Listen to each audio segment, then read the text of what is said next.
to see you as well. Thank you very much. Good morning.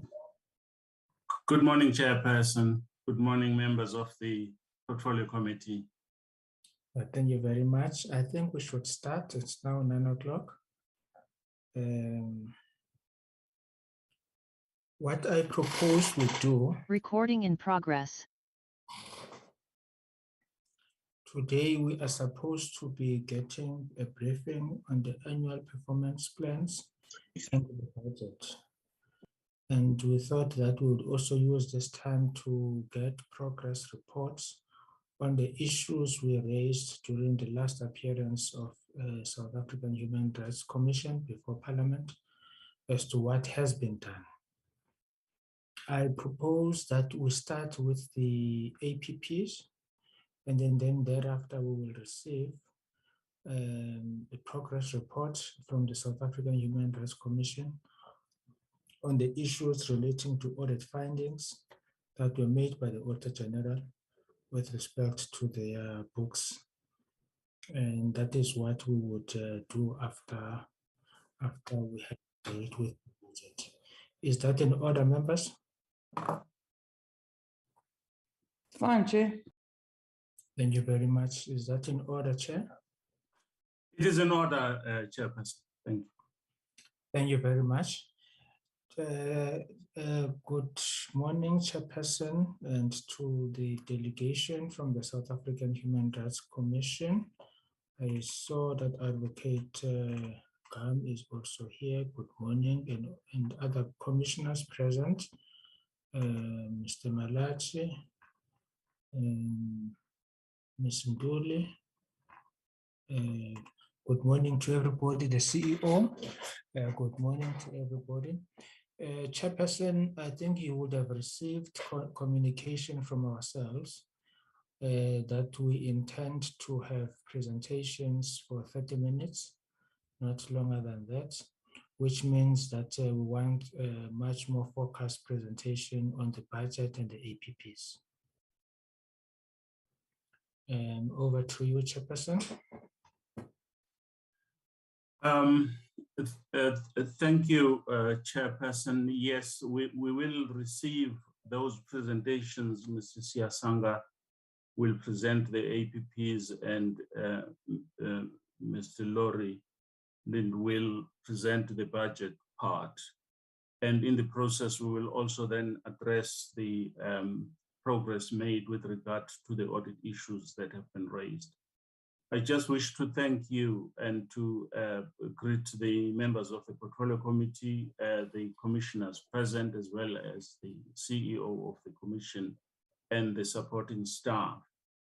Noting that the time available is only 30 minutes, may I dispense with whatever remarks I wanted to make, and as the chair has directed, lean towards a focused presentation on the APPs, the budget, and the steps taken to move forward. I will probably just come in after the two presentations to supplement, if it is necessary, on the steps that have been taken. Thank you. I would then like to just call Mr. Siasanga to come in if possible. Thank you. Thank you very much, Chairperson. Thank you, Chair, and greetings to Honorable Committee Chairperson and committee members. May I kindly ask Fadla to please help with the flighting of the presentation slides.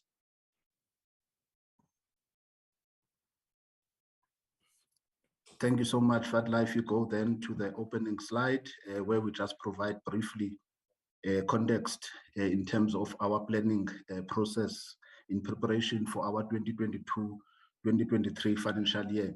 And really just to highlight a brief things in this area. And to note that, noting the request around the approach, Chairperson, that some of the items that relate to the audit challenges, as has been identified in the previous engagement, will also be a part of this particular presentation. We'll keep highlighting some of the areas in terms of what we've done also in trying to improve this particular plan. But really, the planning context has been marred by various factors, including issues such as, if we look at some of the underlying issues relating to the July unrest, for an example, can be traced back to the kinds of challenges that our country is facing in relation to issues of poverty, unemployment, inequality. But also we've seen a violent character in terms of these kinds of issues. These are, in terms of the Commission now, thematic areas or thematic issues that underpin our work, in the sense that as we plan, we seek to eliminate these kinds of challenges facing our country. And in this regard, going forward, we are engaging in a consultative process to ensure and promote social cohesion and social harmony. But also just to indicate that during our planning process in preparation for this plan, it happened at a time where concurrently we were also hosting and convening the hearings related to this July unrest. So the work in this regard continues and overlaps into the new year, and as part of our new plan, things like completing on the reports relating to the hearing and the consultative process that one has just alluded to. The issues relating to the COVID-19 pandemic also persisted and had their own effect in terms of our planning processes, whereby we've had situations of some of our commissioners and officials falling ill during pertinent times of the planning process. But in addition, the planning was also undertaken in the context of certain capacity challenges, with some key vacancies remaining in certain critical positions, including that of the head of legal services, who is responsible really for coordination of our protection mandate, the levels of our CFO, as well as chief information officers, and a few other senior management positions that may have been unstable in terms of us executing in this plan. And we have, Chair, indeed been cognizant throughout the planning process of the identified audit challenges from the past, and tried to ensure that as we plan, we kept these in mind to ensure that our plan going forward does adequately meet the audit requirements. And as indicated, we will also talk further in this regard. Despite all of these challenges, Chair, the Commission is committed really to ensuring effective implementation on our strategic plan to ensure that a culture of human rights is sustained. If we move to the next item, therefore, we have structured our presentation such that we cover all our program areas, starting from the administration, promotion, protection, and monitoring of human rights programs. We have included some slides, Chair, that talk to initiatives to improve on our audit outcome, an area which I will then share with our acting CFO to take over from there, and then move on to conclude the presentation with the budget overview. If we move to the next one, we will try then, Chair, also in the interest of time, to just focus on certain areas in terms of this presentation. The next few slides really reflect on our human rights priority areas, which I won't really go into detail. These are covered in terms of our 5-year strategic plan document. And these are areas that we had presented in our previous engagement, and these really have not changed. The focus being, in addition to pro-human rights budgeting aspects, as well as issues of anti-corruption, being really on the economic and social rights elements, civil and political rights issues, as well as the national preventive mechanism. So if we go to the next slides, we will also note there a focus on the next slide again on issues of cross-cutting issues or transversal issues which the Commission pays attention to. If you move to the next one, Fadla, that's where the transversal issues are reflected. Next slide again, yes, please. Issues such as those addressing challenges of inequality, promoting children's rights, looking at issues of gender, disability, older persons, and migrants. I will then move to focus on the programmatic areas, Chairperson. This slide really just provides an overview in terms of the outcomes that we wish to pursue per program. So instead of talking to this slide, I will then talk to each program area and reflect on this to avoid really having to kind of repeat myself in the presentation. Therefore, let's move to the administration program on the next one, Fadla. The outcome really in terms of our admin program is what is reflected in the center of the slide there, where we want to see an effective and efficient delivery on our mandate as the institution. We will just reflect on the kind of specific indicators and targets that are then contained to try and achieve this or realize this outcome, which is then reflected if you go to the next slide, Fadla. Let me start here, Chair, and indicate that in relation to some of the issues, for an example, around the perhaps audit-related challenges, but also just the formation of our indicators. In the past, it has been raised, concern has been raised. We have tried to relook and review how we then present on our targeting, and therefore, committee members, you will note, we have moved away from the approach of having a targeted range of percentages, for instance, in terms of the targets, where we are implementing certain plans. And we said our measures should be linked to at least a minimum of 80% achievement and realization.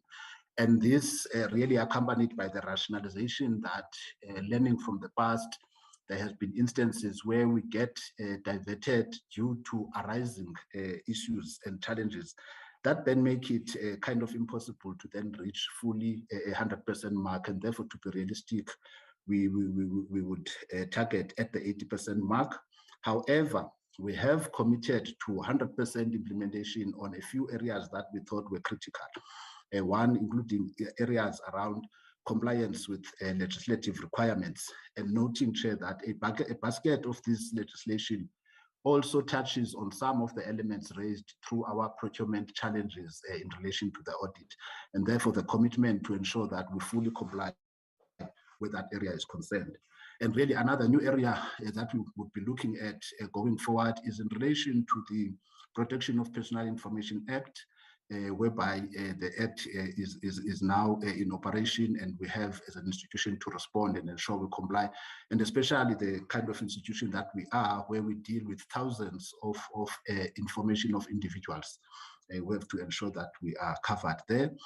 In relation to the strategic risks management area and treatment plans there, Chair, you will note also that within our strategic risks, we have a risk that relates again to the issues of a risk of obtaining an adverse audit opinion. And therefore, whatever plans relate to that, we have committed ourselves to ensure that we fully implement against that. Let's move to the next one, Fadla, so we can just reflect on the area around information and communications technology, as well as knowledge management.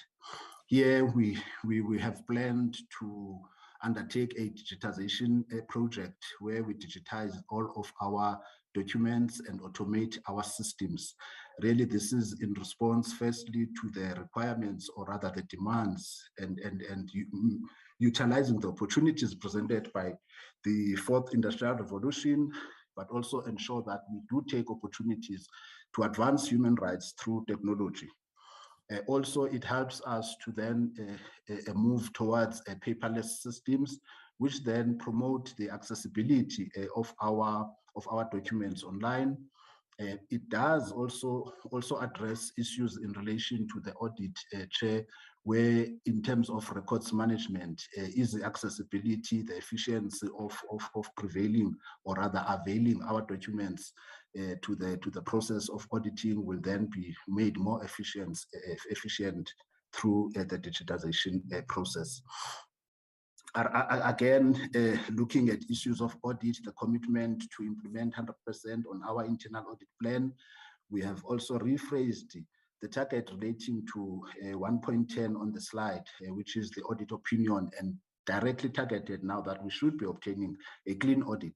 This is really also meant to conscientize everyone, every staff member in the institution to have this realization. And lastly, in the admin program, but also relating to issues of addressing on an ongoing basis the audit challenges, is the introduction of a target that talks to the supply chain management turnaround plan, which includes items such as enhancing capacity within the supply chain and procurement space, and assessing really the transactions that have caused us grief in the past and finding ways of how we can improve where that is concerned. We can move then to the promotion of human rights program. And here really the intent being increased reach of the Commission, which we seek to realize and achieve through use of various media platforms, whereby we do implement a media and communications plan, and we do want to ensure that we sustain the gains we've made over the past 3 to 5 years in this space, whereby we've seen increasing growth in terms of our visibility, in terms of our reach through the various forms of media, including print media, including issues around viewership and listenership. If we look at the next slide, then just to go to some of the detail and highlight what is contained in terms of the activities planned here, is continued strategic stakeholder engagements, whereby we plan to conduct more than 200 of these. And just of note, committee members would be the engagements reflected in item 2.2, which relate to us engaging with provincial governments across all provinces. This would take the form of interacting with offices of the premiers, and possibly really with the entire provincial executive councils. The intention here really being for the Commission to establish a mechanism for promoting accountability for human rights at the provincial level. So this is where the Commission would be highlighting certain human rights issues of note within a province, and solicit commitments from the provincial government to addressing those raised kinds of human rights issues. We have planned a conference that would be looking at issues of local government and service delivery, and trying to really get an understanding of the root causes of the failures at the level of local government, and try to find sustainable solutions to addressing such failures. The next slide will indicate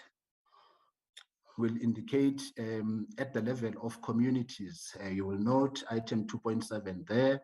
We have in the past established community human rights champions in view of the fact that we have a limited capacity and reach in terms of also the location of our offices being located in single urban centers across the provinces. We have used this method to have and establish human rights champions in over 200 communities currently. And they have continued to serve a purpose where they refer some complaints to the Human Rights Commission, but they also serve as some form of a mouthpiece in terms of ensuring awareness of human rights within their own spaces. We'll continue to establish new and make partnerships with new champions going forward. But also this one, Chair, would also talk to addressing one of the challenges that were raised in terms of the audit, where I think it was around issues of an indicator that was phrased in a manner that was not smart enough. We have rephrased this indicator to be quite specific in terms of the workshops being conducted. Lastly, under the promotion, I just want to highlight the school's moot court competition, which also continues going forward, and reflecting on the successes that this kind of an event has been, whereby in the last year, over 300 schools participated nationally. This is to promote human rights education among the schooling population. And we've seen the difference in the 2 years. The year before last, this jump was moved from about less than 200 schools to more than 300 schools participating in the last year. And of note here, it has been noted that the lower quintile schools actually realized and achieved the higher scores in this regard. An analysis that points to saying that perhaps there is increasing or improving equity in education. Let's move to the protection of human rights program, where the intention really is that the Commission should be providing redress mechanisms where human rights have been violated or threatened. And we look at the specific indicators in the next slide. You will note the continued intention to then continue to deal with complaints that are lodged with the Commission, and the target to finalize at least 3,000 of those. But the intention more really being the Commission's focus and movement towards proactively conducting or undertaking initiatives to address systemic violations. And in this regard, we have increased our target to look at undertaking 39 initiatives.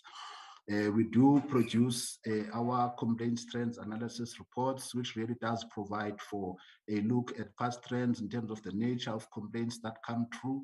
It does provide lessons for us and informs our planning going forward and strategies on how to more effectively provide for our redress mechanisms. We have also introduced a new indicator in this regard, Chair, in terms of item 3.6, which looks at memoranda of understanding with universities. The intention really being to tap into and promote partnerships with technical expertise that can be found in universities, a move that would then enhance our investigations where such expertise may be needed, which we do not necessarily have in-house. It then promotes the credibility and accuracy of our findings, and therefore the relevance of our directives. We then move to the monitoring mandate or program, where we look at developing an integrated human rights monitoring framework. Perhaps if we then focused on the next slide that talks to the details, this being really an overview slide. Let's look at the next one, Fadla. Development here of an integrated human rights monitoring framework that seeks to consolidate all our on the execution of our human rights monitoring plan. In this regard, we do have about 10 areas that we monitor on an annual basis across, including in the areas of economic and social rights, in the areas of civil and political rights, and we want to provide an increasing focus now on at the level of local government, on local government monitoring. This integration really seeks to take into account the interrelated nature of issues of human rights, but it would also then assist us to optimize resource utilization so that information collected and gathered in one area is able to be fed to as part of analysis across interrelated areas. And then it also would be inclusive of a focus on us monitoring in terms of our reports, recommendations, and the implementation of such recommendations thereof, so that this is all an integrated system of monitoring, also playing the role around the response to the constitutional mandate in terms of Section 184 of the Constitution, the requirement for us to seek from organs of state information relating to what they are doing to improve around economic and social rights.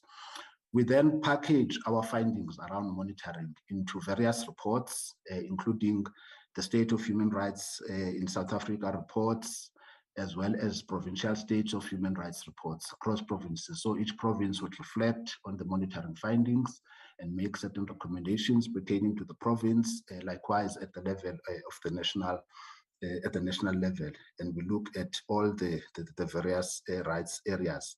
We also do produce an international and regional human rights report or various outputs relating to research and work in these areas, where we will look at the monitoring findings in relation to the obligations around international instruments, such as your different conventions on the right of the child, and so on. Part of this international obligations work is the Commission looking at establishing an independent monitoring mechanism under the Convention on the Rights of Persons with Disability. We have provided some resources towards establishment of a unit that would focus in this area to ensure compliance with the requirements of the CRPD. And lastly, Chair, I think just to reflect on the work of the NPM, the National Preventive Mechanism, that it will be continuing into its third year since establishment. And we do note the growth around awareness of the mandate of the NPM, but also more stakeholders coming on board in relation to a better understanding around the work of the NPM. And we will then move to my last section, Chair, before I then hand over to our acting CFO, which touches on the initiatives to improve the audit outcome. And in relation to, I will just address in relation to performance information. Yes, the other slide was fine, Fadla. To indicate that our executive authority did engage with the Auditor General really just to get a better insight and understanding of some of the root causes relating to our challenges, but also to seek advice, expert advice in this regard. And we did get a few recommendations from the AG, including that we should consider doing a pre-review and some kind of a mini pre-audit before the final audit, so that we get to learn more of the challenges and try and address and resolve. I've spoken to issues of digitization and automation of systems and how they then assist in terms of ensuring accessibility of information so that we avoid the delays that have been experienced in the audit process. Revision of indicators to meet the SMART criteria. We've looked at the DPME comments where we've subjected our plan to their scrutiny, and we've considered most of their recommendations in this area, but also subjected to some experts where we had temporary in-house experts trying to assist us in reviewing. Sorry, Mr. Kiyose. Members, I think there is going to be some changes in terms of an approach to what we had earlier agreed on. We had agreed that we are going to start with annual performance plans, and then we go to the issues we raised last time. But it's quite clear from the presentation that they are integrated to the presentation. The responses to the issues that we raised and what is supposed to be done. So there are two ways to deal with this. Either we can maybe add some few minutes to Mr. Kiyose to touch on the issues so that we can just have one discussion at the end of the presentation, and then we don't have to deal with APPs, and then after the APPs we go to the issues that were raised, which is my first preference. Or we can say, Mr. Kiyose, just stick to the APP and the budgets, then we'll come back to this. Which one is much more favorable, members?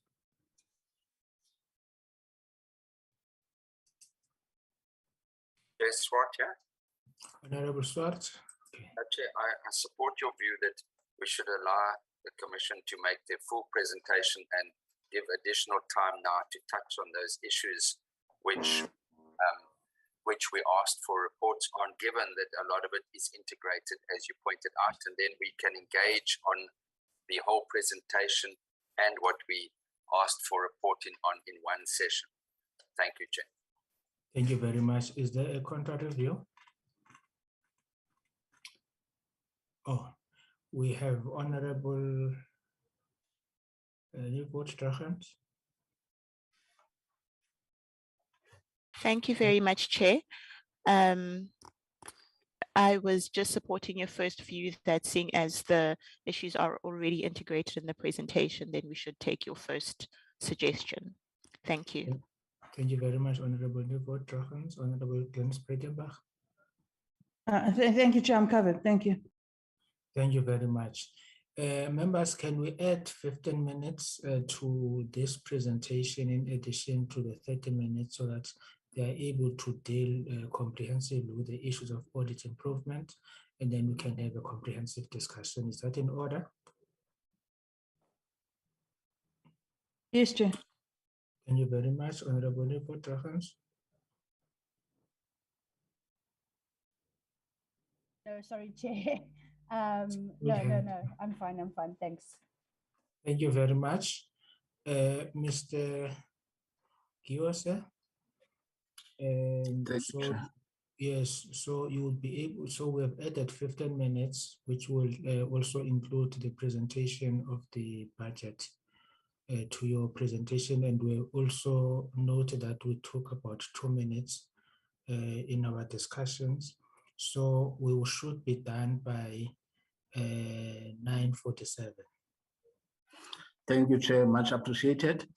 To proceed then, in relation to the performance information section of the audit improvement initiatives, we've then also are in the process of procuring services of experts into the new financial year, really to enhance in terms of our internal auditing function, looking at performance information.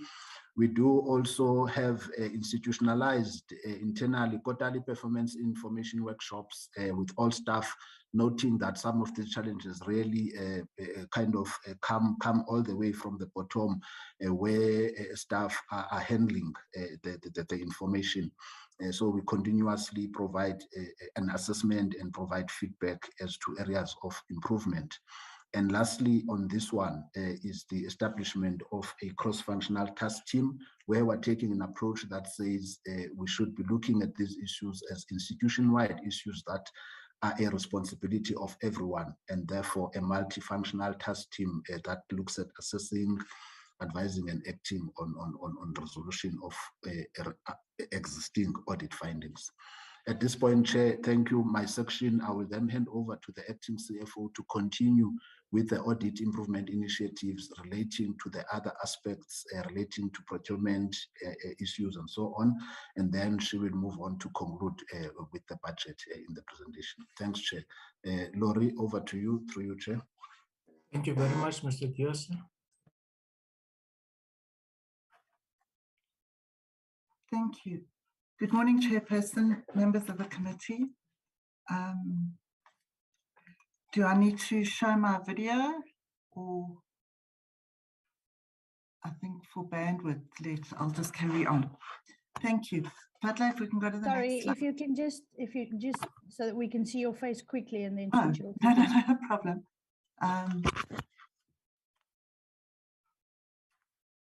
Great, thanks. Thank you, thanks.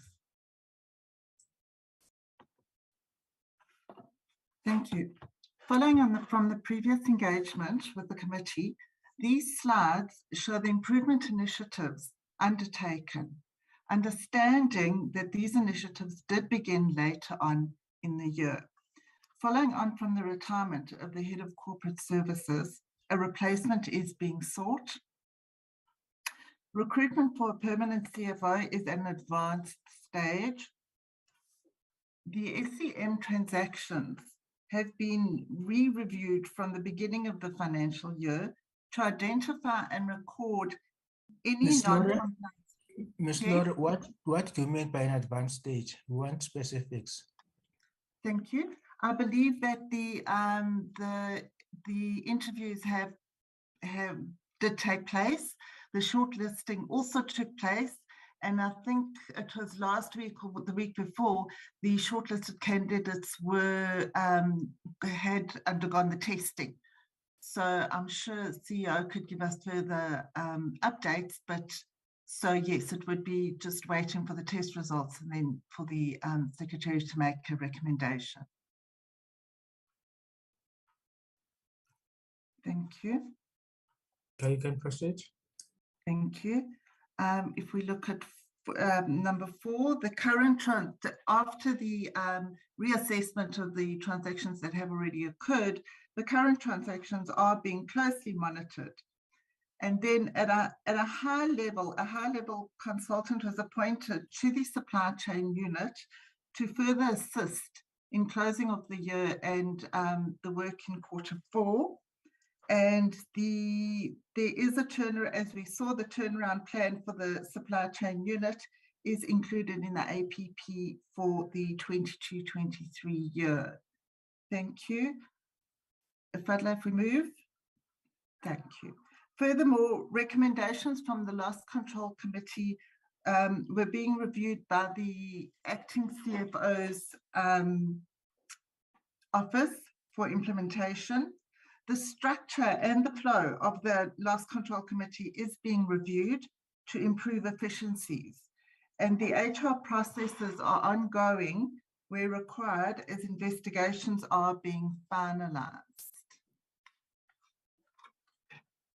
If we can then move please to the budget 22-23, we'll see that the funds available for spend in 2022-23 year is made up of the National Treasury grant of 208 million, the expected income from interest of 1 million, and also then the 2020-21 National Treasury approved surplus rollover of 11 million, which has largely been directed towards starting or finalizing special projects. This then gives us a total of 220.5 million available for spend.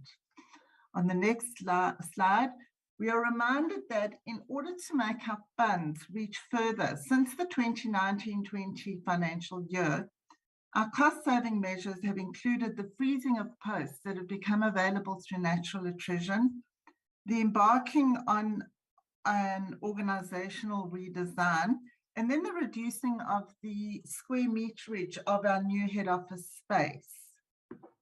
In the next slide, we see the allocation of the funds available for 2022-23 between the personnel costs and then the various business units, as well as the percentages per unit that was allocated to them of the entire budget. It's just a high-level slide.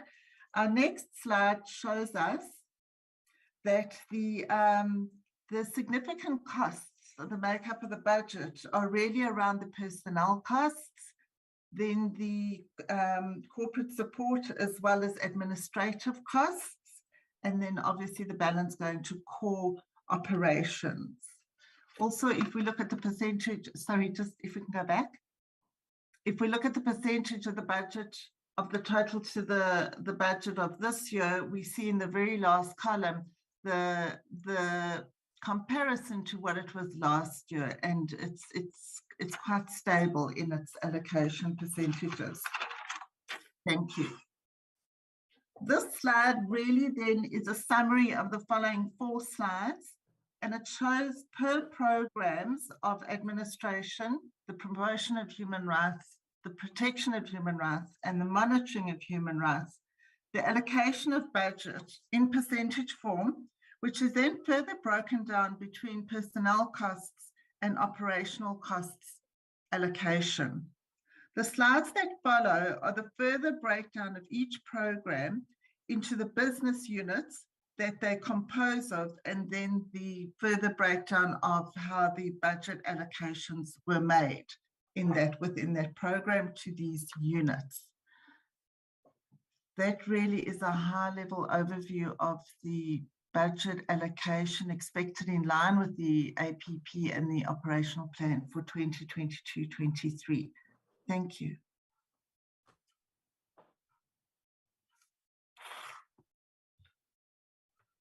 Thank you very much. Any closing remarks, Chairperson?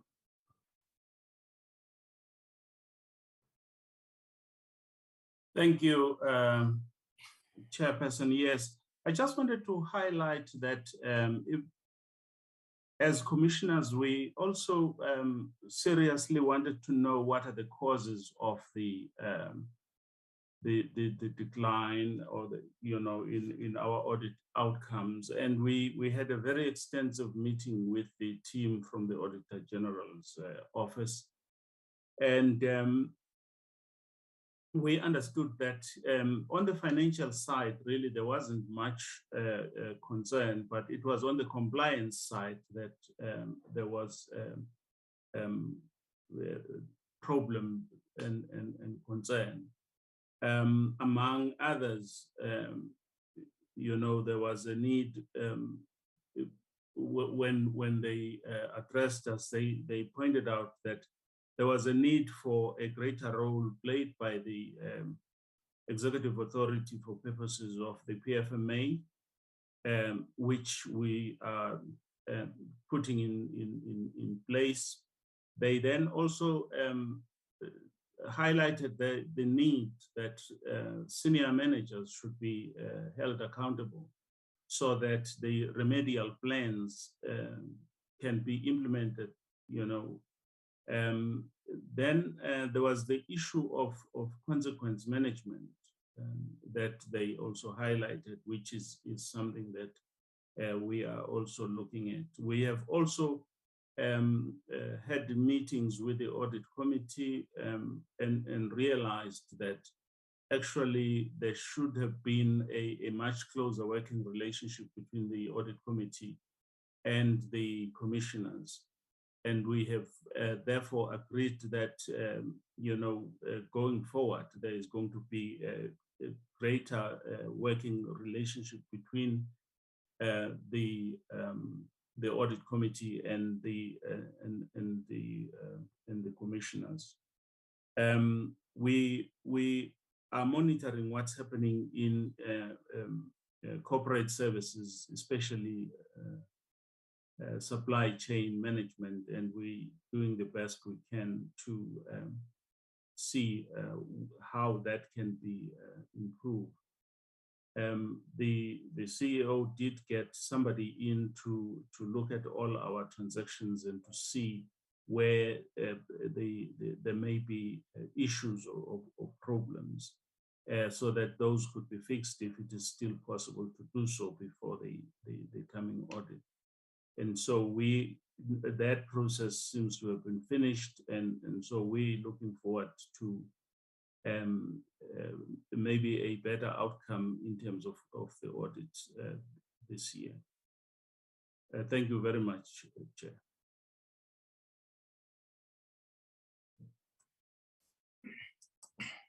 Thank you very much, Chairperson, Professor Majola.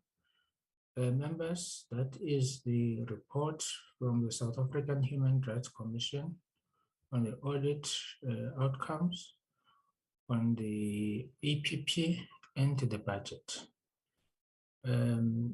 I have the following hands: Honorable Glenis Breitenbach, Honorable Werner Horn, Honorable Velma Nieuwhof-Trochem, Honorable Stephen Swart, in that order. Thank you, Honorable Chair. Good morning, and good morning to everybody. I would like to know what the position currently is with the Chief Financial Officer at the Human Rights Commission. As far as I'm aware, it's another acting Chief Financial Officer, and I'd like to know why this is and why a permanent appointment has not been made. And what steps are being taken proactively to deal with the fact that the CEO's term is about to come to an end. Has this position been advertised? Are people being looked at to fill this position on a permanent basis? Do we have a perennial problem here with acting positions or vacant positions? Then I'd like to know whether the audit committee has met to deal with the concerns that were raised by the committee and the Auditor General. And if so, what progress can be reported in detail, please, to develop, to deal with the concerns raised? And if no such meetings have been held, why not? And then, Chair, I'd like to also know whether any action has been taken to improve the accuracy of performance reporting and record keeping, and if so, what particular action has been taken? Thank you, Mr. Chair. Thank you very much, Honorable Glenis Breitenbach. Honorable Werner Horn. Yeah, thank you. Good morning, Chair. With your permission, I'll also just show my face and then, for the sake of bandwidth, switch off my camera. Yes, Chair, in addition to what the Honorable Breitenbach has raised, I want to focus more, with your permission, on the, let's say, the constitutional obligations of the Human Rights Commission as reflected in their performance plans. And ultimately single out, quite possibly, the whole issue of access to clean water and maybe in addition to that, the constitutional right South Africans enjoy to have access to food, and get some feedback from the Human Rights Commission in respect of how they see themselves monitoring this aspect in the year and years to come. On the issue of water, Chair, I don't think it's hyperbole to say that quite possibly our country is facing a crisis in respect of the ability of government, who has the sole authority and responsibility to give access to clean water to our people on a sustainable basis. So more or less everywhere, one is made aware of local governments failing to manage water supply in such a manner that communities have a continuous and a reasonable access to water.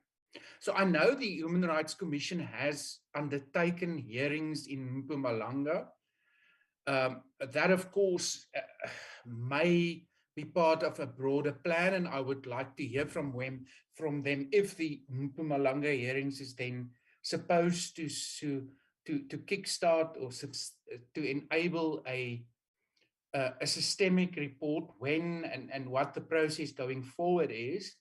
Because quite clearly, if one looks towards Section 184 of the Constitution,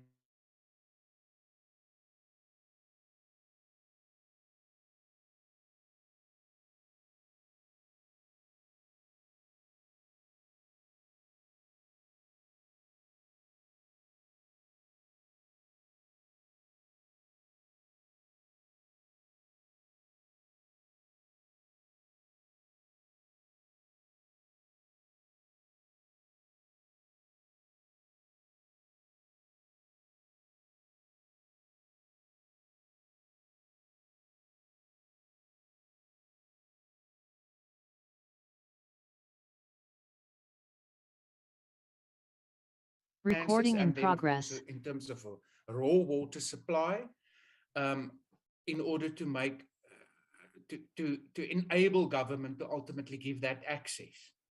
And whether in terms of 184 2 that there is a simultaneous process unfolding on a broader level, looking at the measures government has over the years taken in respect of those resources, financial and natural, in order to monitor this. Similarly, Chair, in respect of the environment, one took note at some stage of the Human Rights Commission taking the Mzunduzi municipality on around the waste management, solid waste management, and the fact that their management facilities did not adhere to legislative requirements around the environment. But we also know that this is similarly something with which local governments countrywide is more and more struggling to achieve something that can remotely look at managing waste in such a way that the environment is not impacted on, and therefore the quality of life of citizens. So I want to know from that exercise in Mzunduzi, what is unfolding from there on a broader level.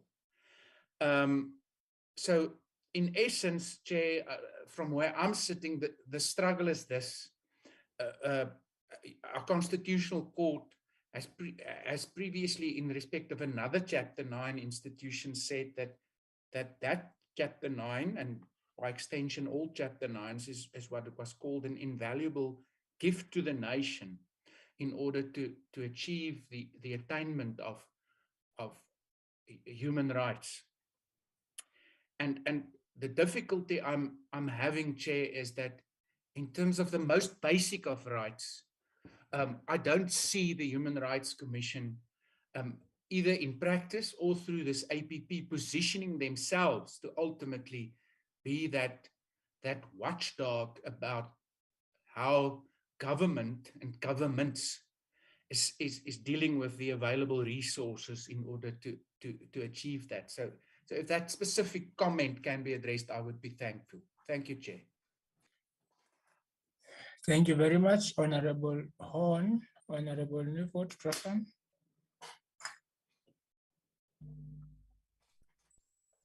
Thank you, Chairperson. Good morning to everyone. And also good morning to the commissioners on the platform from the South African Human Rights Commission. Thank you for the presentation. I'd like to add to what Honorable Breitenbach said with regard to the CFO. I just wanted to know, maybe I wasn't clear earlier, who's been acting as the CFO for this time until, you know, while we were waiting for the appointment of a new CFO? And then secondly, I believe that your hearings in KwaZulu-Natal, the Commission had public hearings in KwaZulu-Natal with regard to the uprising in July. Is that report out from those hearings? I just wanted to know what the outcome is and an update with regards to the unrest, what caused the unrest, what led to that. So if the Human Rights Commission does have a report out on that. Then I also wanted to know the translation of your papers and books, the translation to digitize them, sorry, the digitization of that. Have you already started that, or is it still to be done? Then the moot court, I see in October there will be a moot court in this year, October. Is it going to be in person or is it going to be virtual? And I see the complaints finalized 3,000, but that decreased from the year, you know, over the years. So I just wanted to know why the decrease. Previously it used to be 7,000. So why is there a decrease? Is it because people are complaining less, or what is the reason? Then the equity court, I'm becoming concerned about the functionality of the equity court or the equality court. I know the Department of Justice or the OCJ is also doing some work for the equality court. Does the Human Rights Commission partner with the department to look at the equality court and the functionality of the court? Then the UN Convention on the Rights of People with Disabilities, the implementation of that convention. Is the Human Rights Commission continuing monitoring the implementation? I also want to know, do we have the funds to be able to do the implementation for the year 22-23? And then I also really want to raise a concern. I need to be careful on how I word it, because I'm not going to say which government department and which province this happened or this is happening.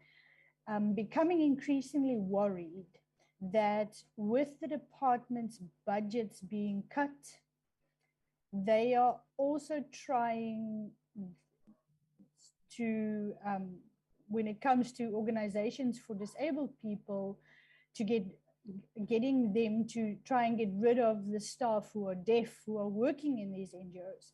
I've always been proud that in this developing state, we have people with disabilities, especially organizations for people with disabilities or of people with disabilities. Government is funding them, which empowers people with disabilities or people who are deaf. But I've been noticing that there's going to be, and I hope I'm wrong, I really hope that I'm wrong, there's going to be a tendency that with the budget cuts that the departments want to force NGOs to get rid of their deaf staff and replace them with hearing people in the organizations where there are already deaf people.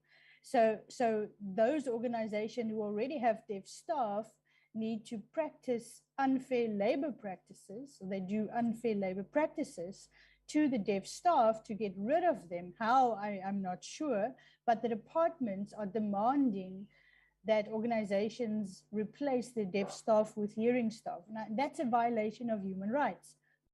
And I want to know how the Human Rights Commission really monitors departments, and what, you know, when things become vague, they're trying to get rid of staff with disabilities, replacing them with staff who are not disabled. And I'm hoping that the Deaf Federation of South Africa brings this case up with the Human Rights Commission more in detail, but I'm becoming increasingly concerned about that. I think that's all for now. Thank you, Chair. Thank you very much, Honorable Nivold Strichens. That is very serious. It needs to be followed up. Maybe you would also be in contact with the South African Human Rights Commission even after this engagement. That is very serious. At least we need to verify that it does exist, and if it exists, then the government needs to act on it. Yes, Chair. Thanks. Thank you very much. We will have also engagement with yourselves and to find out much, in fact, details around this issue, because it really needs to be dealt with. Honorable Swart. Thank you, Chair, and greetings to the Commission and the Chairperson. I will turn off the camera just for connectivity issue with your permission, Chair. Thank you. So, firstly, thank you for the presentation, and we appreciate that the Commission has tried to address the concerns that were raised about the audit and the way of trying to sort that out going forward. So, Chair, I appreciate that that we will be closely monitoring that aspect as we go forward, and particularly some of the remarks that were made, such as the AG said it had been unable to find records proving that the Commission had actually done what it claimed to have done, and ICT-related issues. So we appreciate the report back from the Commission that they are doing their very best to look into these issues, and this is something we obviously will need to closely monitor from our perspective. We also appreciate the investigation into the causes of the July 2021 riots. That is an ongoing issue, and we've been following that in the media. We appreciate what the Commission is doing in that regard. And then also related to that, we understand that the Commission will be playing quite an important role in monitoring of the flood relief issues. Maybe the Commissioner could give us some update as part of the broader Chapter 9 monitoring. There's very deep concern about the possibility of misappropriation funding, or I think what's mentioned in some of the reports is relating to banks where there's defaulting on home loans, etc., like that. Just monitoring human rights abuses that might take place in that regard. The third aspect relates to whistleblower protection. I would just like to hear from the Commission to what degree, whilst it's not directly relevant to them, but to what degree are they also looking into this issue. And then, Chair, I noticed that whilst some of the APPs are increased, some of them have been removed. And one of the issues, it's quite a mixed bag. Some are good changes, other maybe not so good. And the negative one is the significant reduction in the number of complaints and inquiries to be finalized. Now, 2 years ago, I think it was 7,000. That was reduced to 5,000, and it's now 3,000. And I'd like an explanation for that. And we are cognizant of budgetary constraints. We really are cognizant as Parliament, because we're the ones that appropriate budget. We appreciate the fact that your budget has been cut. This could be a reason for that, but that's quite a significant reduction, given that a few years ago, the complaints was up to 7,000. And we are seeing an increasing number of human rights breaches taking place. And obviously, one would like an explanation for that report. Then, Chair, I'd like to address the issue of the Section 184.3 reports that organs of state are supposed to provide to the SA Human Rights Commission on realization of rights in terms of the Bill of Rights. And this touches on what Mr. Horn said as well. Issues relate to housing, healthcare, food, water, social security, education, environment. Now, we understand from 1997, there are approximately 9 reports, but from 2013, there's been no overarching reports, or maybe they haven't been forwarded to us. They might well have been forwarded to Parliament, but we do appreciate probably the greatest challenge from the Commission's perspective is that organs of state are not providing those reports. So I'd like to hear what progress has been made in that regard and how we as the Portfolio Committee could possibly help the Commission or maybe even refer this to the office in the Speaker's office that helps Chapter 9 institutions. When one then considers the broader issues, Mr. Horn referred to water, I'd like to touch on the issue of food security. And with an appreciation that we have high levels of poverty and inequality in the nation, and according to recent reports, up to 6 million people are under-resourced when it comes to food, basically are starving. And what is concern I raised yesterday in Parliament was in the first 2 months of this year, 199 children have died of malnutrition. And whether the Commission is looking into this issue, given the fact that South Africa is a net exporter of food, and there is obviously a challenge now with the Ukrainian-Russian war, with supply chains of fertilizer, etc. And we also know now with KZN, with the planting season due to the floods, there could be an issue relating to food security. I would appreciate whether the Commission would also be looking into this issue. Lastly, Chair, I would like to raise the issue that was broadly in the media, and I'm grateful for the Commission, in particular the Gauteng office, for inviting any persons in the workplace that have been discriminated against for not being vaccinated for COVID-19 and who have lost their jobs to approach the Commission. And at one stage, I think you had a large number of people approaching. I'd like an update in that regard, given the fact that government itself does not require mandatory vaccinations for COVID-19.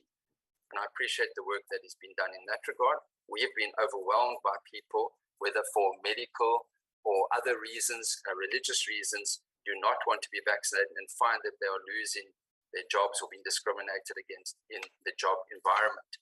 And that then leads me to the issue relating to the regulations in terms of the Health Act that have just been implemented from the 4th of May. And there is widespread unhappiness about the way these regulations purportedly to deal with COVID-19, but seemingly to continue the disaster management regulations under the guise of health regulations have been promulgated and have been enacted. In fact, they are in force at the moment, but there's a 90-day period to comment. And I see it doesn't make any sense to me. And what is an additional concern is Parliament has no role to play in the contents of those regulations. Whether the Commission itself is looking into this issue, and will the Commission undertake or consider making submissions on the contents of those regulations relating to various issues such as gatherings, such as mask wearing, such as extension of powers to the executive without parliamentary oversight, which have a severe impact on constitutional rights and which have caused widespread unhappiness, whether the Commission would consider commenting or making a submission on that. Thank you, Chair. You've allowed me some time. I appreciate it. Thank you. Thank you very much, Honorable Horn, Honorable Swart. I think one of the issues you raised, I think it was also raised by one of the honorable members, I think Honorable Nivot Tuhan. It's about the targets that have been reduced in as far as complaints are concerned. what is disturbing is that every time you reduce a target in terms of performance, you perform more than what you had targeted. And now a person can have a view, which might be mistaken, that you are continuously reducing these targets in order to achieve them. And there might be issues of budget, but we are concerned that within the last 3 years, you have reduced targets by more than 100%, in fact, close to 100% reduction in terms of those targets. I think you need to really explain as to what is happening there. I also have some few questions on my side. I must say before I ask those questions that I am concerned that close to 50% of your target are expressed in percentages. I think it makes it very difficult for us to be able to oversight you properly without details. And I will explain in a moment when we go to each of those targets that are expressed in percentage format. One of the targets that I would like to get some details on is the target on the functionality of equality courts. This target was there in 2021-2022 financial year, but the Commission does not provide details of or focus on the functionality and effectiveness of equality courts.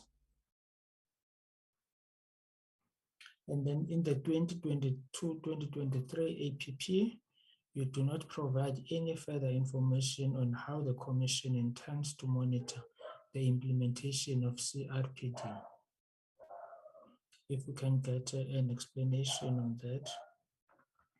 Then you have this 80% implementation of the ICT plan for 2022 or 2023. But when you look at the targets and what you say that one of your strengths is a stable information and technology environment.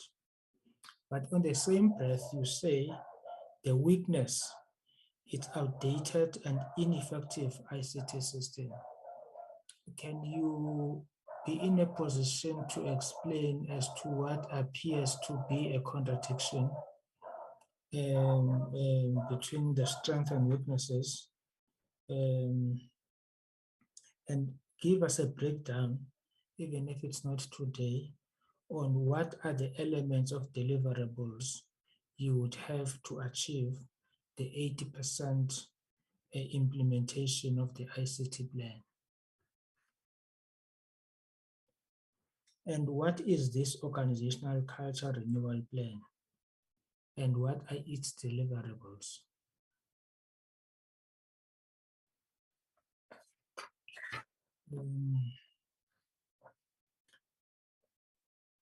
Do you have an automated performance planning and reporting as the Commission? And then there's also a reduction, which at first value we would think that it is influenced by budget cutting, but I'm also concerned about the huge reduction.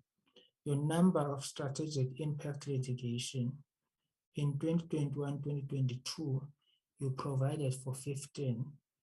And then for 2022-2023, you have reduced them to 3. If we can get an explanation. And then also on this issue, what are you intending to achieve with these MOUs with universities? Because we want to sign quite a number of them, but what are you intending to achieve with these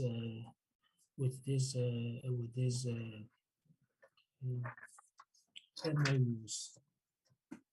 And over to you, Chairperson.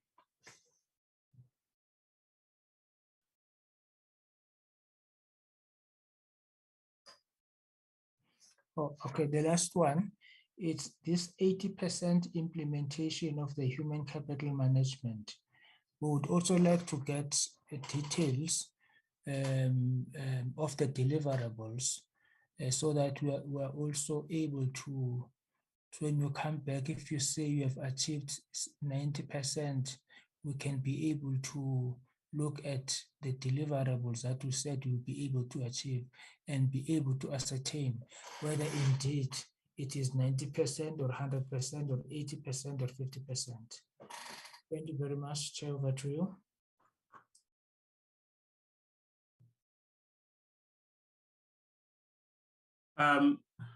Thank you, Chairperson and members of the Portfolio Committee.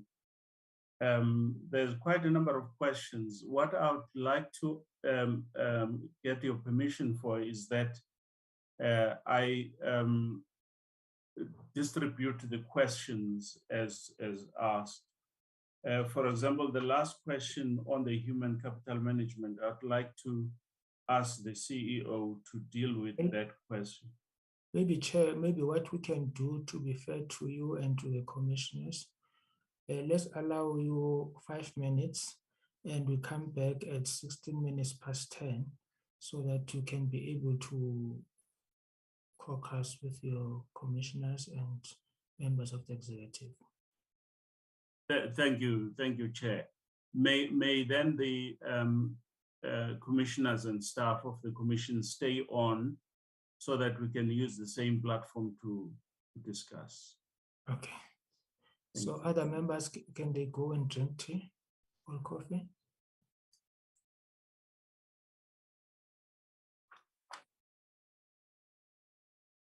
Thank you, Chairperson. Colleagues, we've got a number of questions I've tried to take down as much as I can. Obviously, I have missed some of the questions. Chair, can I intervene? Yes. Yes, we've got Lucky here. Lucky will deal with the HR matters, and then all of them. And then Zolile is also here in case there's anything else around audit committee and stuff like that. The only question which I'm not sure how we'll deal with is the one for the Gauteng and COVID-19.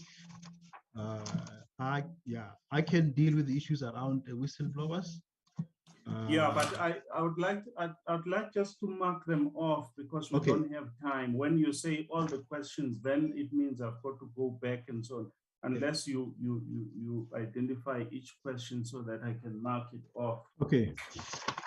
Yes. Yeah, Chair. I mean, I took notes on all the questions, so maybe we can start from there. I mean, there was the first question on the position of the CFO. Who answers that one? Lucky. I can talk to that with Lucky as well, unless Lucky wants to take. Okay, let's say you speak on that one. Yeah. And then the second one about the CEO's position, I speak on that. Okay, Chair. And then progress made with the audit committee, I can also speak with that if I understood the question well. But somebody can. Yes, Chair. We can also beef up on that one, me and Zolile. Maybe Zolile then. Zolile. Oh, okay, then perhaps then Zolile can speak on that one. And then there's the issue about vacant positions. I wasn't sure as to what it means, Chair, from Glenys Breitenberg. Well, I whether it's all vacant positions in the commission or not. Lucky, I hope you were listening to that one. Yeah, I understood it to be that there are problems with too many vacant positions. So. Yeah, then Lucky can also brief on that one, Chair. Yeah, and then the accuracy of reporting. Yeah, they said what specifically done for performance reporting and record keeping to improve that. Yeah. Chair, I can speak to that because that was really about performance audits, and then and also of course the whole plan around digitization was meant to speak to that. So I would say Sia and Zolile. The question about digitization was from who? It's accuracy of performance reporting by Glenis Breitenberg. Oh, okay. That was the last question she made. Yeah, And Sia then, can speak to that and Zolile. And then access to clean water, Commissioner Nduli, would you want to come in there?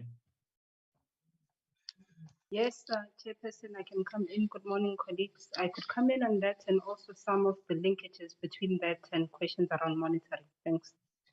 Thank you. And then it also dealt with food, access to clean water and food. And food, I don't know who deals with the food one. That will be a bit of a challenge, Chair, unless colleagues can pull out something out of their head. I'm not sure how much we've done around issues of food security. Can we then say we will send them a written answer? Commissioner Sbagon here, Chair. I don't see him. And environment. Yeah. Well, Chair, I think we can say that since Commissioner Sbagon is not here, he'll be better placed to his focal area on food and environment. We can come up with something there. Okay. And then MP Wilma Newford talked about the CFO. I guess that is also linked to before we get there, there was the issue about section 184. Yes. 184.2. Commissioner Tuli said she'll speak to that, Chairperson. I don't remember what was the question exactly. What are we doing around section 184? Is it an opportunity, and how to assist government, including linked to issues of water as well? But it's really about our monitoring system, section 184. Yeah. Okay. No, he went as far as to say that it doesn't see the Commission through the APP is positioning itself as a watchdog to address these most basic rights, which is quite a bit of an accusation. So we will have to try and answer that. Okay, yes. And then the Draken talked about the acting CFO. It's the same, I think, as at the top there. And then Commissioner Gam, you'll deal with, so Lucky will deal with the CFO. And then Commissioner Gam, you deal with the unrest hearing, where we are. And then digitization, who deals with that? CEO? Sia and Zolile. And the COO, if she's here. I didn't see the COO. Good morning. And then Moot Court, Commissioner Gown. I will deal with it, but I'm just not sure what our plan is exactly at the moment. Will it be virtual or in person? Well, we are still going to take a decision, I think. Yeah. And then the one on the decrease in complaints. Someone wants to come in, Commissioner Tuli? Chair, if I can just come in, colleagues, I'd just like to notify you that we are not alone in this room as the Commission. The members of the proposal committee are also with us. We did not go into a breakaway room. Thanks. Thank you. Can we then go to the decrease in complaint? Even the chair also raised this. Who deals with this one? Sanga? COO can talk to that, Chair. We can support as well where the gaps. It's really about us moving more towards a more impact approach than but also issues of carrying capacity. We can't do 101 and then things. Thank you. The Equality Court, is it Deputy Chair? Sorry, Chair, I'm having a problem with my mic, but I will deal with the equality courts, and I'm wondering if I could take a stab at food security as well, insofar as we deal with it in the all right. Equality. Yeah. And then Commissioner Malaji, Chair can also add that we could also then talk a little bit about the MOU with CALS around the equality courts. Yeah. The DC can also talk about that one. Okay. Chairperson. Commissioner Malaji, CRPD.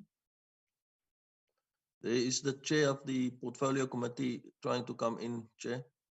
Oh, okay. Morning. Morning, yes. Yes, we have given you an extra 4 minutes, Chair. Yes. Well, let us try to, Chair, to answer the questions as we go along. Okay. Good morning to the Deputy Chair.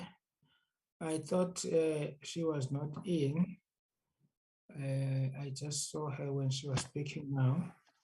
Good morning and welcome, Deputy Chairperson of the South African Human Rights Commission. Thank you very much, Chairperson, and to members, good morning as well. Thank you very much. Over to you, Professor Majola, Chairperson of the South African Human Rights Commission. Thank you, Chair. I will first ask the CEO to talk about the position of the CFO, and then the progress made with regard to the audit committee. Our internal auditor, Zolile, will speak to that, and then the accuracy of reporting, Mr. Siasanga will speak on that in that order, and then we'll go to the next set of questions. Please.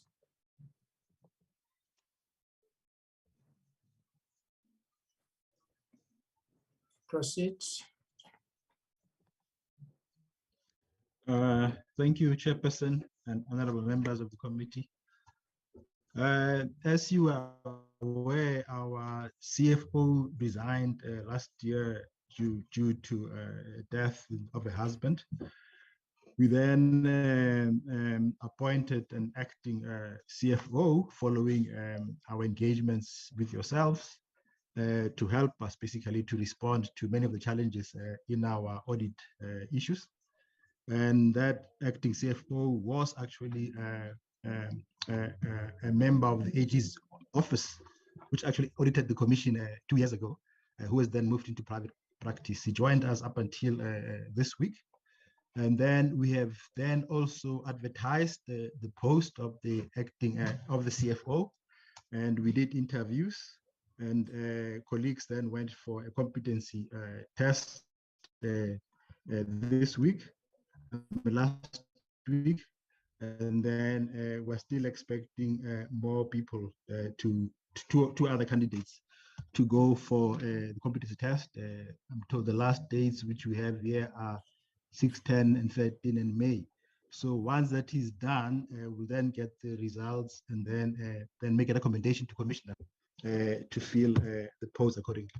Can I also add, Chair, that we've also, following of course our engagements with the AG to assist us in how we can improve our audits.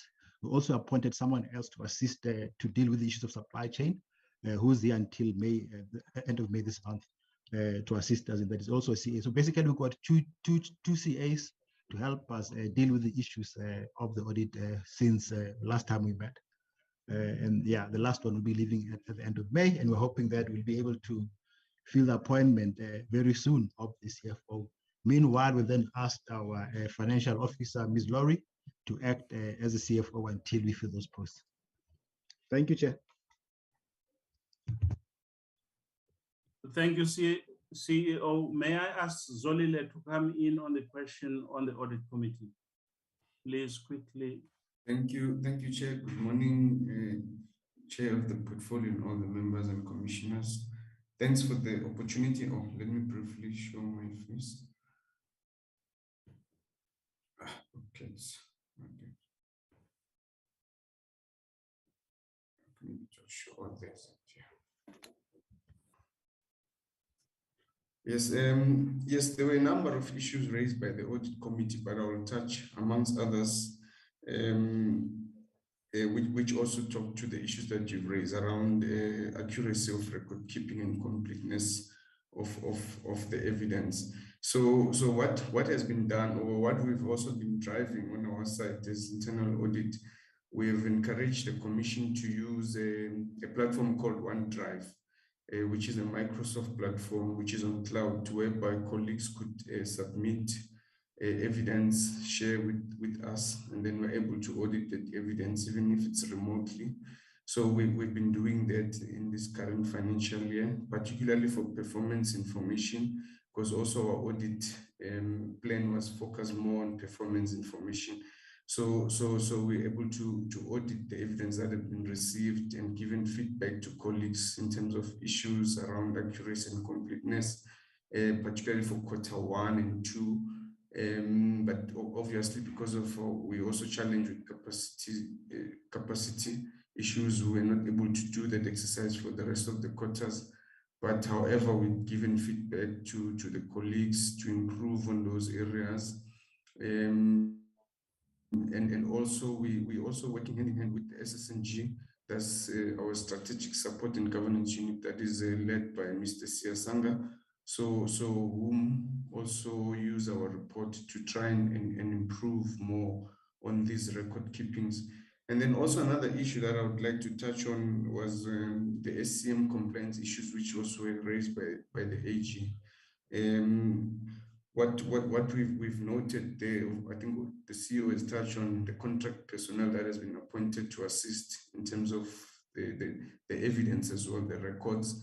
The colleagues have been very helpful, and we've also raised a couple of issues around there, given them feedback, and they were able to go back and try and source the missing evidence.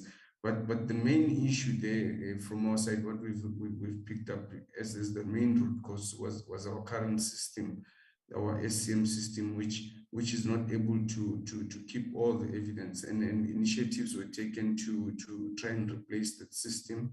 But I think we'll be able to finalize that process during early this year, Chairperson. I think I will stop there for now. Thank you.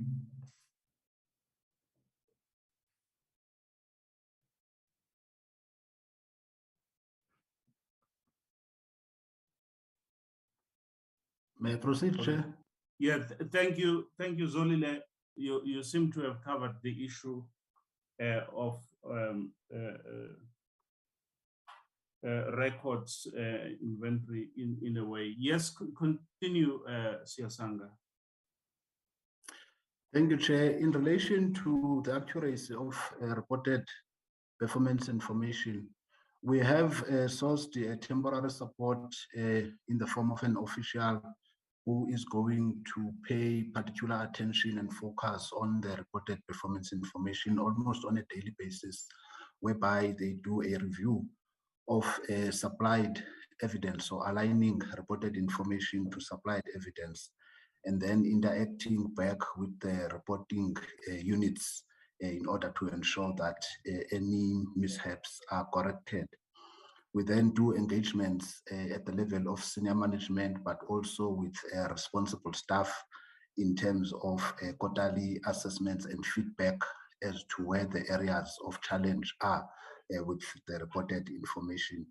We have reviewed our Q1 to Q3 information and are currently working on the annual report preparation information. And in that regard, we are also closely assessing this information through the use of this temporary support official who is sitting with the information on a daily basis. And we are in constant engagements with the responsible kind of managers in this regard to correct where we identify any gaps. There are still some challenges, Chair and committee members, and some of these challenges really would relate to the fact that at the time of some of the issues being raised, we had already in the past approved or completed on our annual performance plan, which is the previous annual performance plan. So whatever challenges relate to that one may still be seen through into this one, because the only opportunity to correct them was into this new APP. So there may still be those kinds of challenges. However, we are paying a very close attention in terms of focusing on the current annual report information. Thank you, Chair. Thank you, Siasanga. May I ask Commissioner Ntuli to come in, please?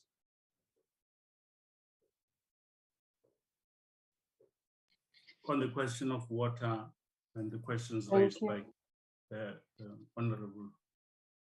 Thank you very much, Chairperson. I'll have my video just to greet, and with your permission, Chairperson, I'll switch it off and therefore speak to questions relating to water and the provision of water services, but also as it links to the broader questions around the Commission's thinking and plans regarding our monitoring function.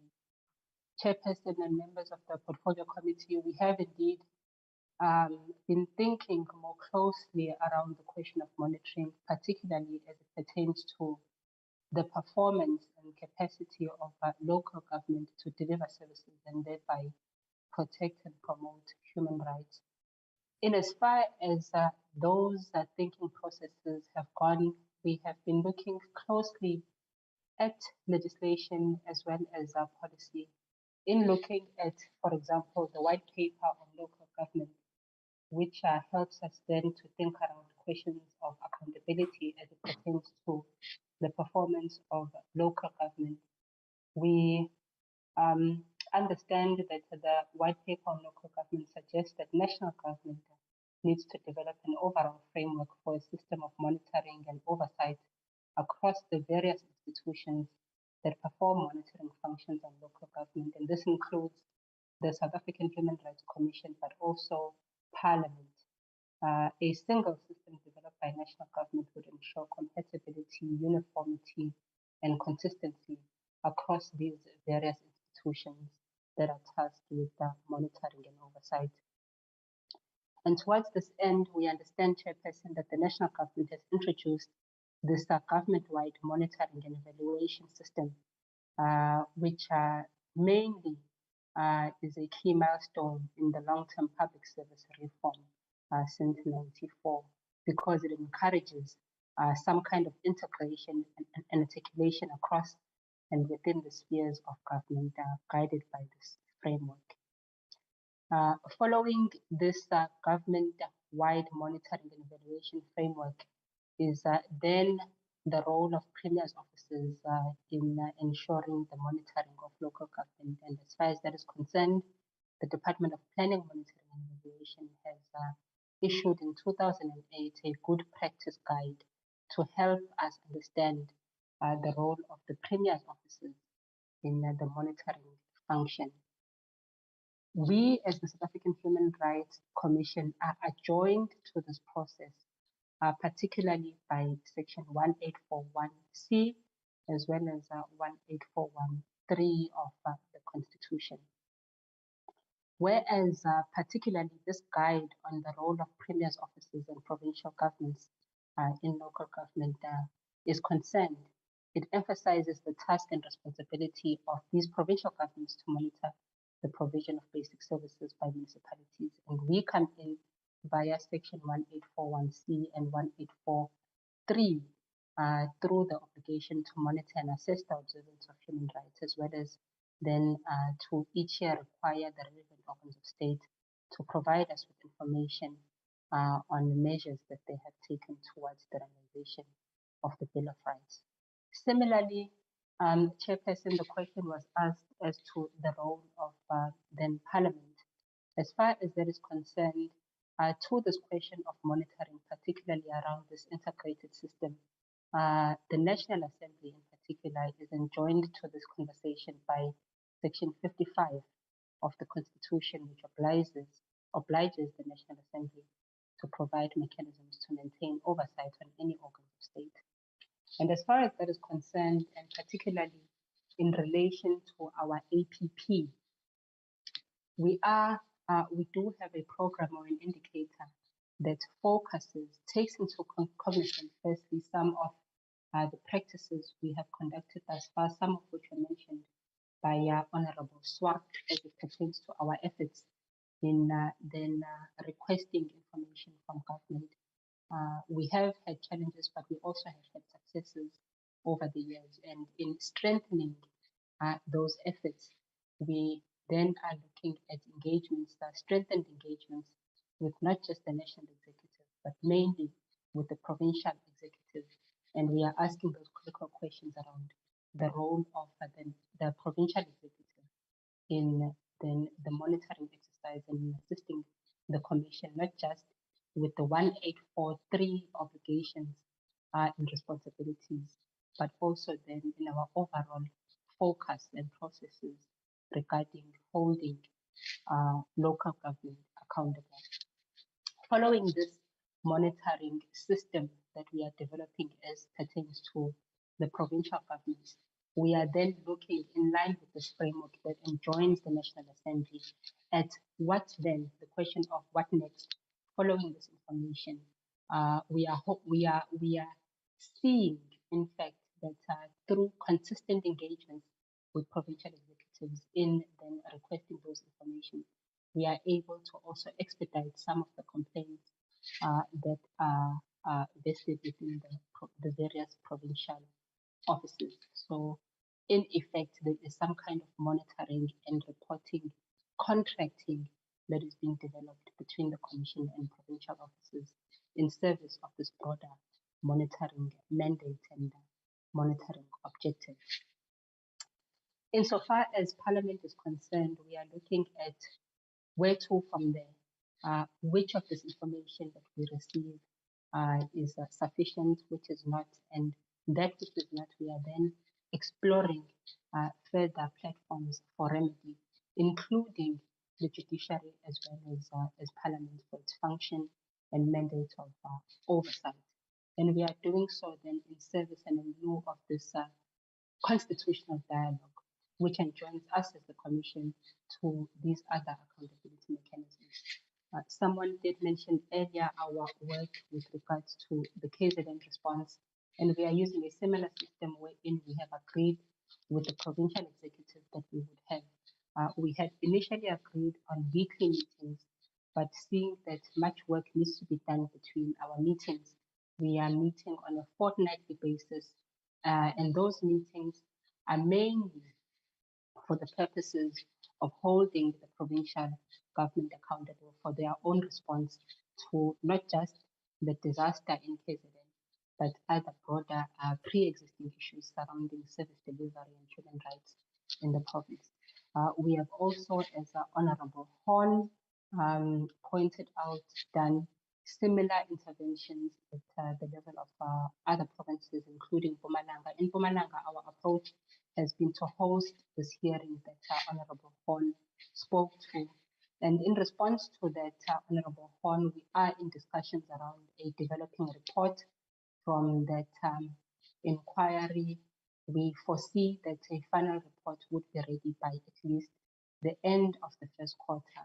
Our intention within that report is, as it will come with recommendations, is to enjoin those processes to our broader thinking around how do we monitor our recommendations, how do we ensure that the recommendations of the Commission are implemented and taken on by the relevant organs of state, and where they are not, then what is it that needs to be done about that. And we are hoping then that also our engagements with the provincial executives would add to ensuring that those recommendations are enhanced. Similarly, as it pertains to questions around water, we are looking at various mechanisms to address the questions of water. We are in agreement with yourselves as the portfolio committee that the country is facing a crisis with regards to questions around water. And we are looking as a commission then at, instead of looking at the individual cases, but finding a way to have some kind of systematic response that looks at questions around historical infrastructure problems pertaining to water. And KZN offers an opportune case study. We understand that around 80% of the water infrastructure in KZN has been destroyed as a result of the recent floods. Questions then are not just around rebuilding in the now, but it's looking at the past. How has the province and the provincial government addressed questions around water infrastructure previously?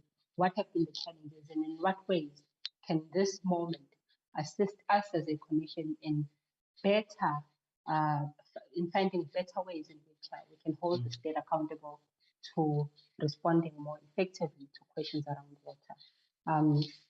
And this chairperson, in closing, relates to connects again as to our recommendations. We have, in other instances, as it pertains to questions around water, made recommendations such as the establishment of a water care entity by government. We understand that the Department of Water and Sanitation is championing the establishment of that water entity, and we would require also then the partnership and collaboration with yourselves as Parliament in ensuring that we hold them to account for the establishment of such. And other questions regarding the progressive realization of rights, including water and others, continues.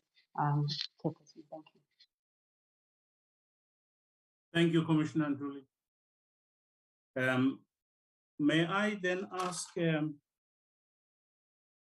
Commissioner Gaum maybe to come in on the two questions about the unrest hearing and the moot court competition?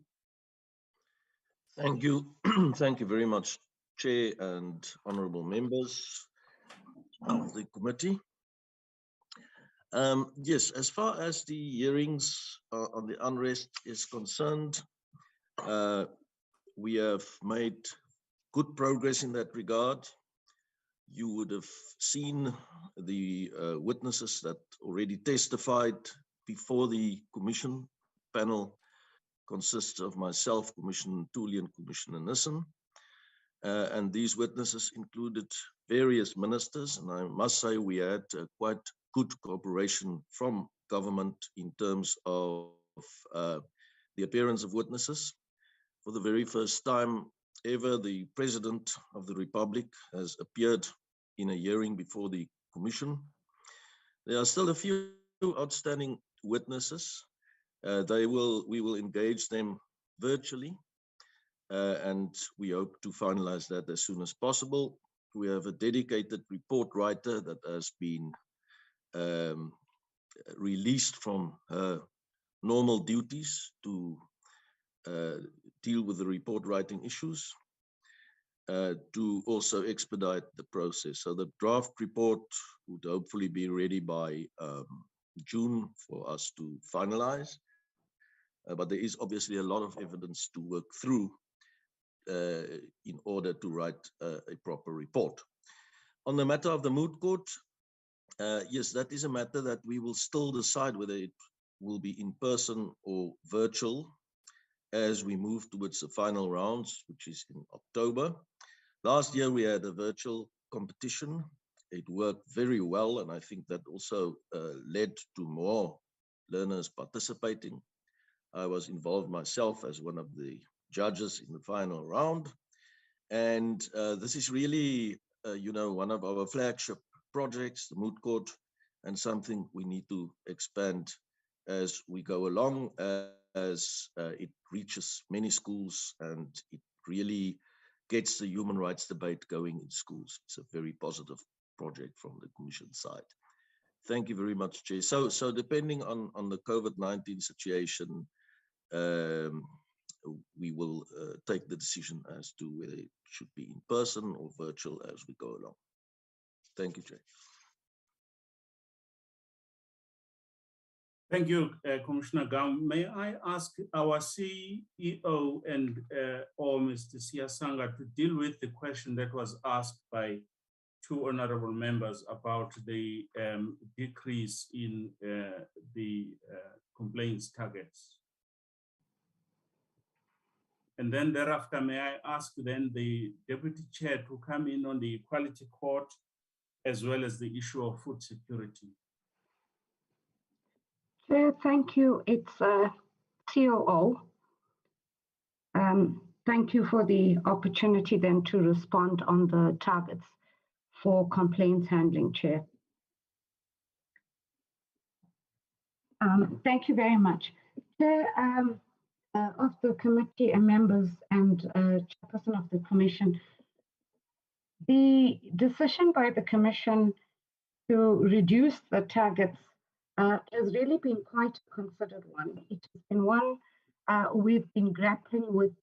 It may not be evident in the past years, but has certainly now manifested in the decrease that you see.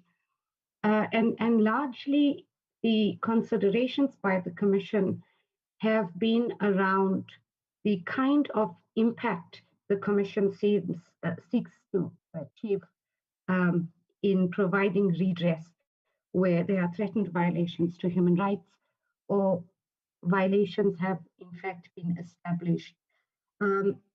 We also quite closely considered our own carrying capacity and then looked at how other NHRIs in benchmarking have approached this problem. Both considerations play an important role. One, because we would prefer as a Commission to be dealing less with volume and more with impact. And accordingly, we then decided that a shift in our priorities would probably put us in the right direction. You would then see that we increase our targets, bearing in mind the complexity of the issues, duration, and our own resources, towards more. We were of the view that if we had wider impact on physician complaints, So we can't hear you.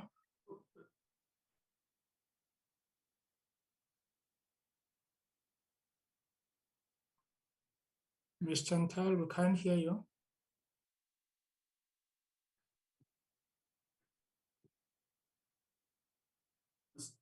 Siasanga, can you perhaps come in?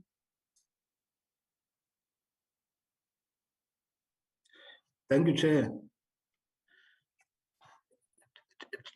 Chair, we're trying here to indicate that we have moved towards more qualitative kind of based engagement in terms of addressing complaints, where we are taking a more proactive approach. So if you look at the indicator where it's addressing complaints, we find that a lot of time is taken by, for lack of better words, really what I would call perhaps less impactful kind of individual-based cases, such that the resources spent there, we believe that we could more strategically and more impactfully utilize them in addressing more high impact kind of cases. Hence the movement towards ensuring that our resources are then allocated there. That's why, for an example, on the second item under that program, which talks to initiatives to address systemic violations, we have then increased our focus there. But also the issue being that for those that are impactful now, the length of time it takes to deal with them, it takes so much in terms of effort and resources, but also it takes so much time to actually resolve on those kinds of cases that are of high impact. Really, in the bottom line being, we would like to focus on more high impact elements of our work. Thanks, Chair. Thank you very much, Siasanga. May I then ask the Deputy Chair to come in, please, on those two issues?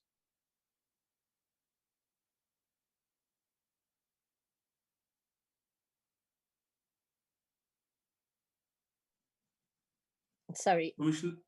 Oh, can you hear me now? Yes, we can hear you now. Yeah, I'm also struggling with bandwidth issues, so I've just shut the video.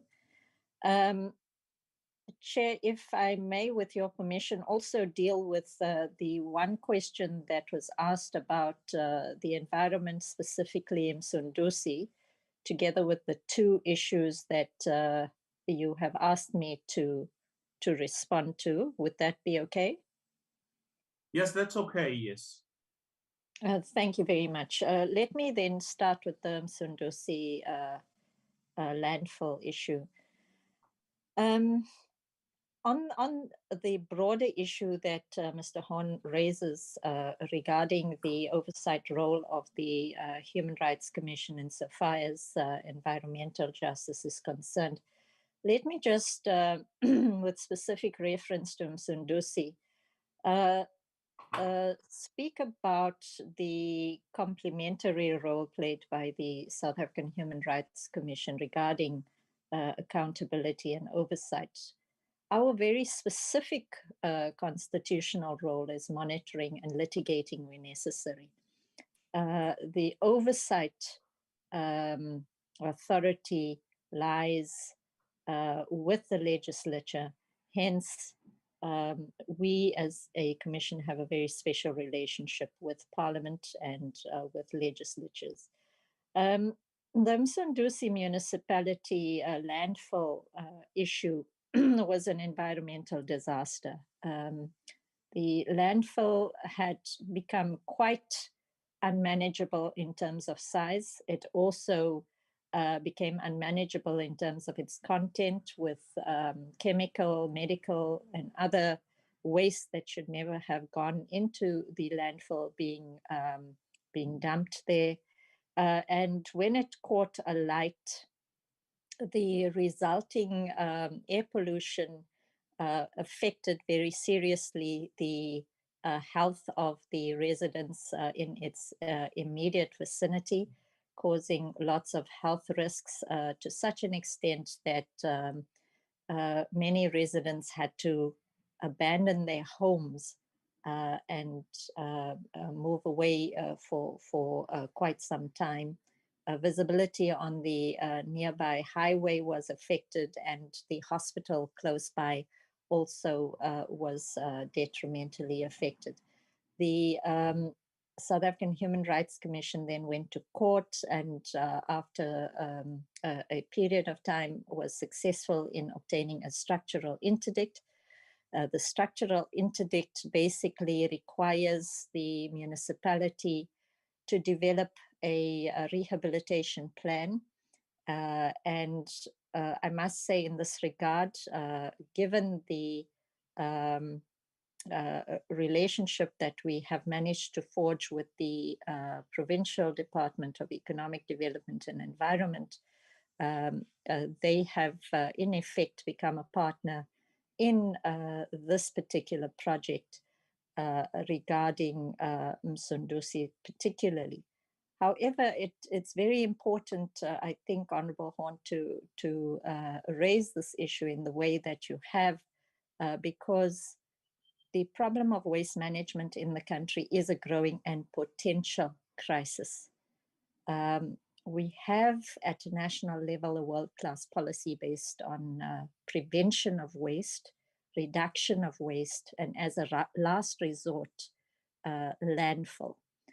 So the policy that we have, which is a pyramid-shaped policy, which Parliament has passed many years ago, says that the last resort for waste management must be landfills.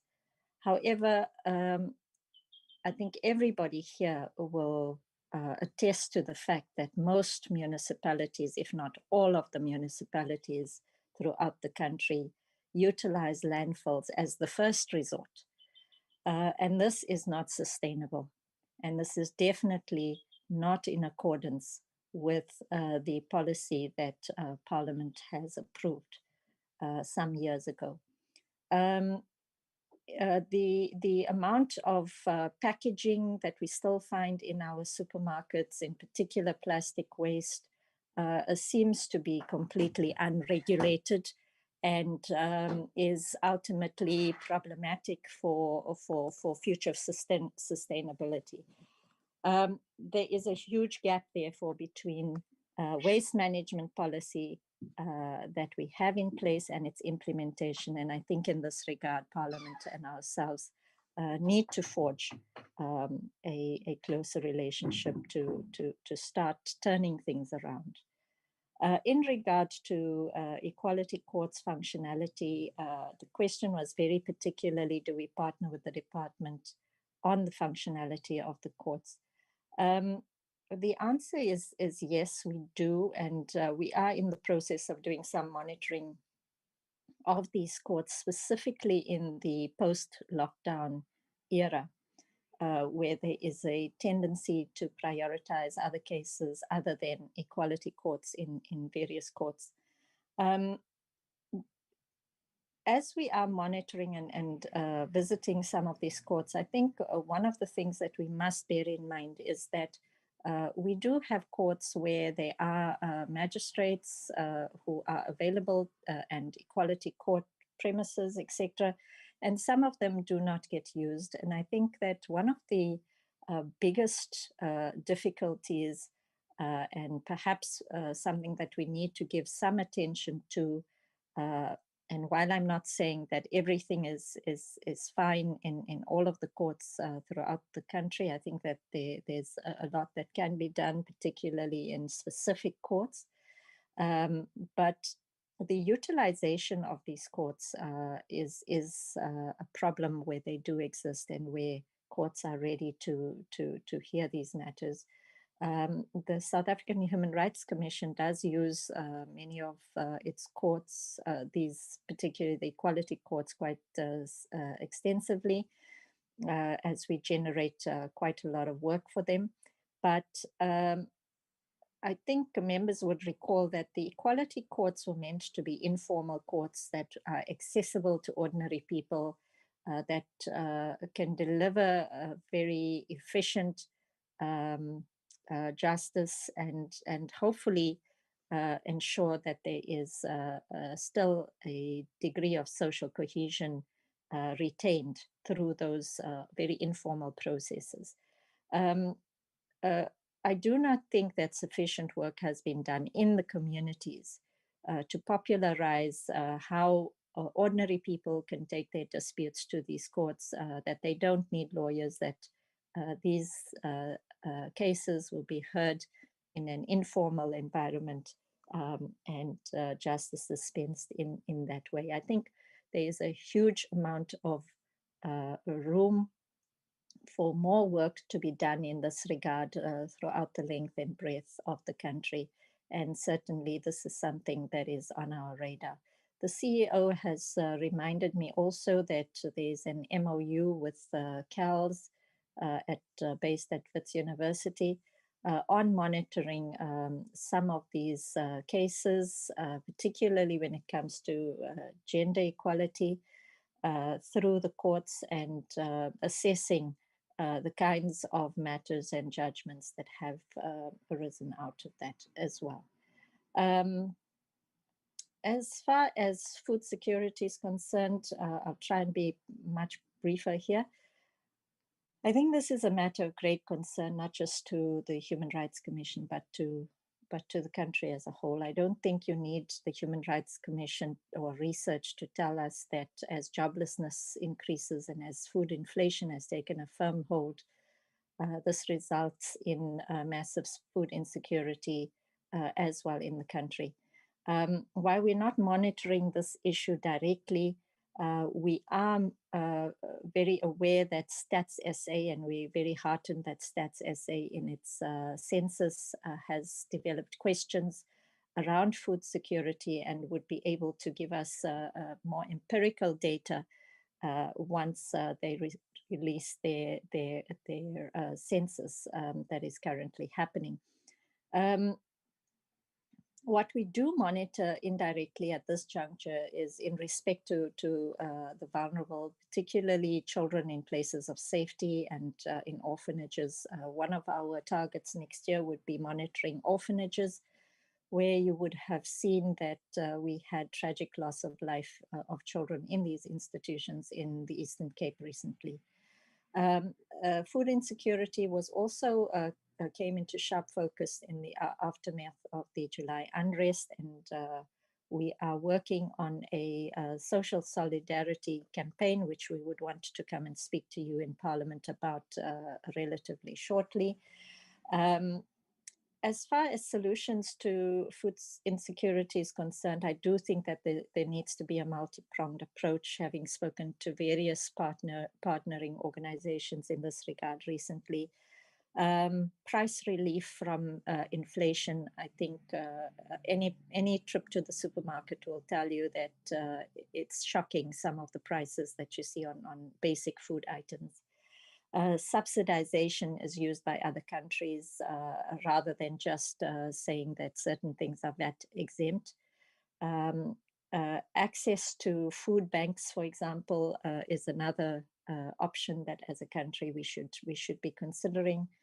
The development of a culture of food production in households, including in city and township gardens that are formally supported by government. This happens in some of the major cities of the world, such as Paris and in Tokyo and so on, where households produce their own food either within their residential spaces or in places designated for such gardens for sustenance and also production and selling and so on a small scale. So these are some of the proposals I think that we should as a country be considering quite tenaciously at this stage. Thank you very much.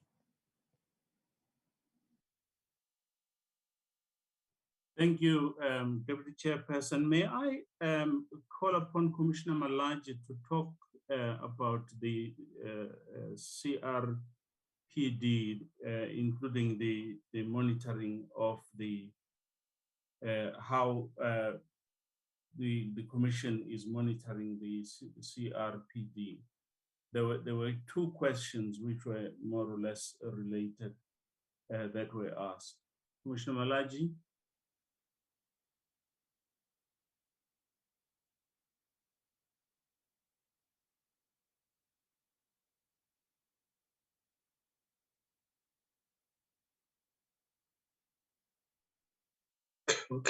Chairperson, can you hear me? Yes, we can hear you. Okay. Chair, there are people waiting here outside, and then I was having problems with the muting of the phone and muting of the laptop. Yeah. But Chair, what I can tell the committee is that the Human Rights Commission has been, in terms of the CRPD 32(3) of the Human Rights Commission, embarked on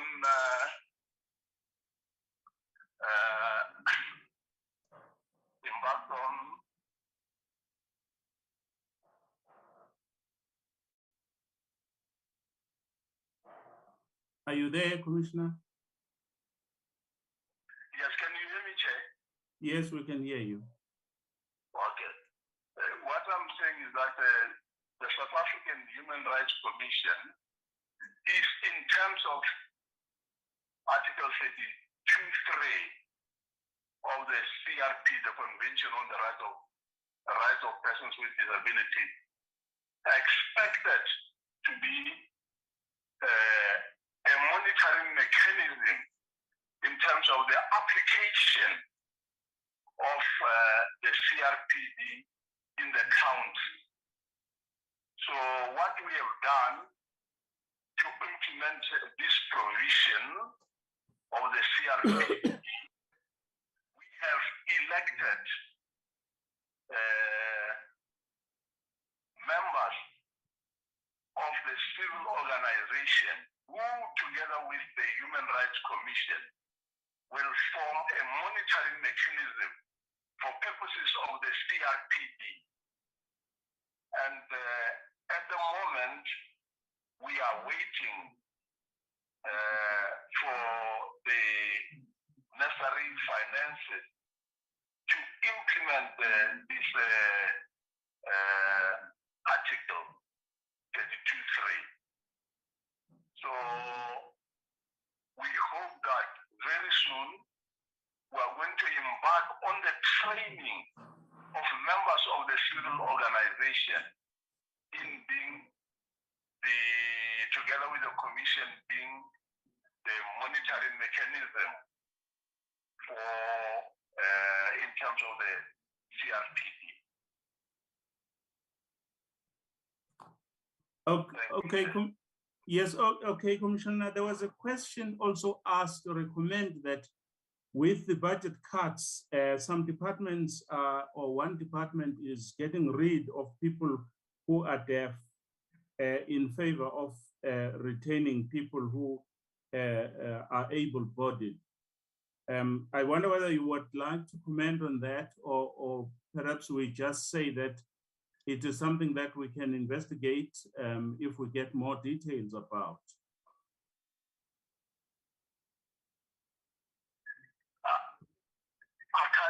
I can't get you clearly. Chair, I think, Chairperson, yes, I think your latter response, I think is in order. I think it must be properly investigated, and you can come back to us in writing. Okay, thank you. Thank you, Commissioner Malaji. May I then ask the Secretariat to deal with the issues about the contradiction regarding the ICT strengths and weaknesses. CEO, perhaps you could come in, or Siasanga, I do not know.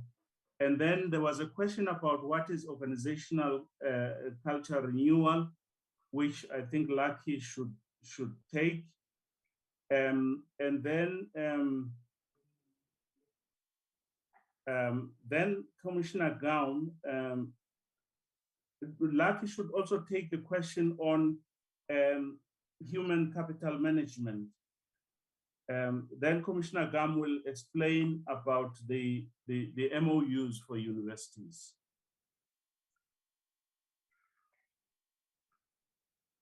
Please go ahead. Chair, will deal with the issues of ICT. Thanks, Chair and CEO.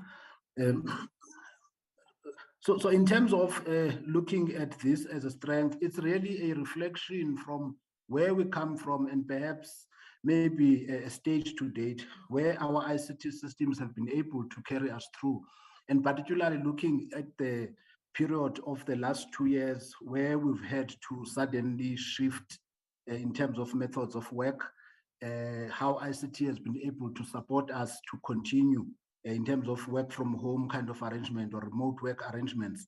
We continued to hold our key engagements in terms of governance structures and so on. I think the strength part come in as much as then it reflects to where we've been thus far.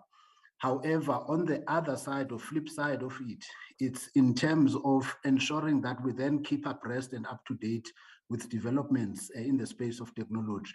And we realize that perhaps we may not be then moving and taking hold of available opportunities in order to develop our ICT as fast as we should.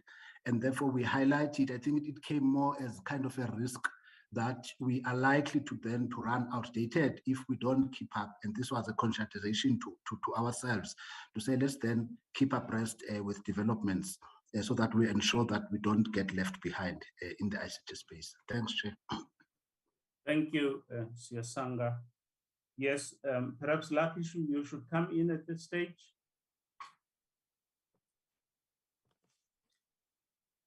Thank you very much, Chair. Good morning, Chair, Committee Chair, members.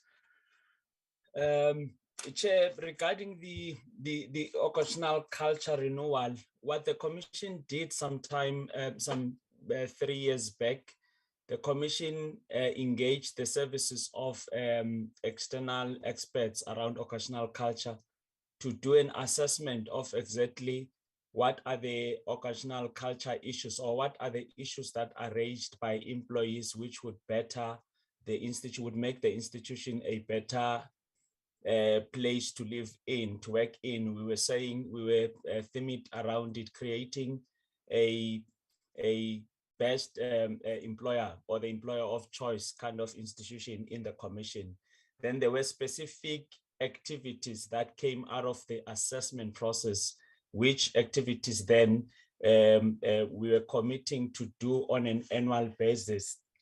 Part of what we did as well was the the employee engagement survey, which as well came out of that process to say we need to assess the level of satisfaction of employees through an employee satisfaction survey. Then from that survey, which we concluded last financial period with a report that contains recommendations as to what is it that we need, what are the areas of concern which we need to focus on or to address. Then from those results, from that employee engagement survey report, we pull specific activities that we are committing to do each and every year, which form part of the occasional culture renewal plan, which every year there are specific activities that we undertake to implement and then report. And then the following year, we also take up other activities until all of those are exhausted. That's basically what is contained in that occasional culture renewal plan, which is meant basically to ensure the continuous monitoring of the occasional culture in the workplace. There are other activities that then tend to come, some, for instance, in response to the impact of COVID-19.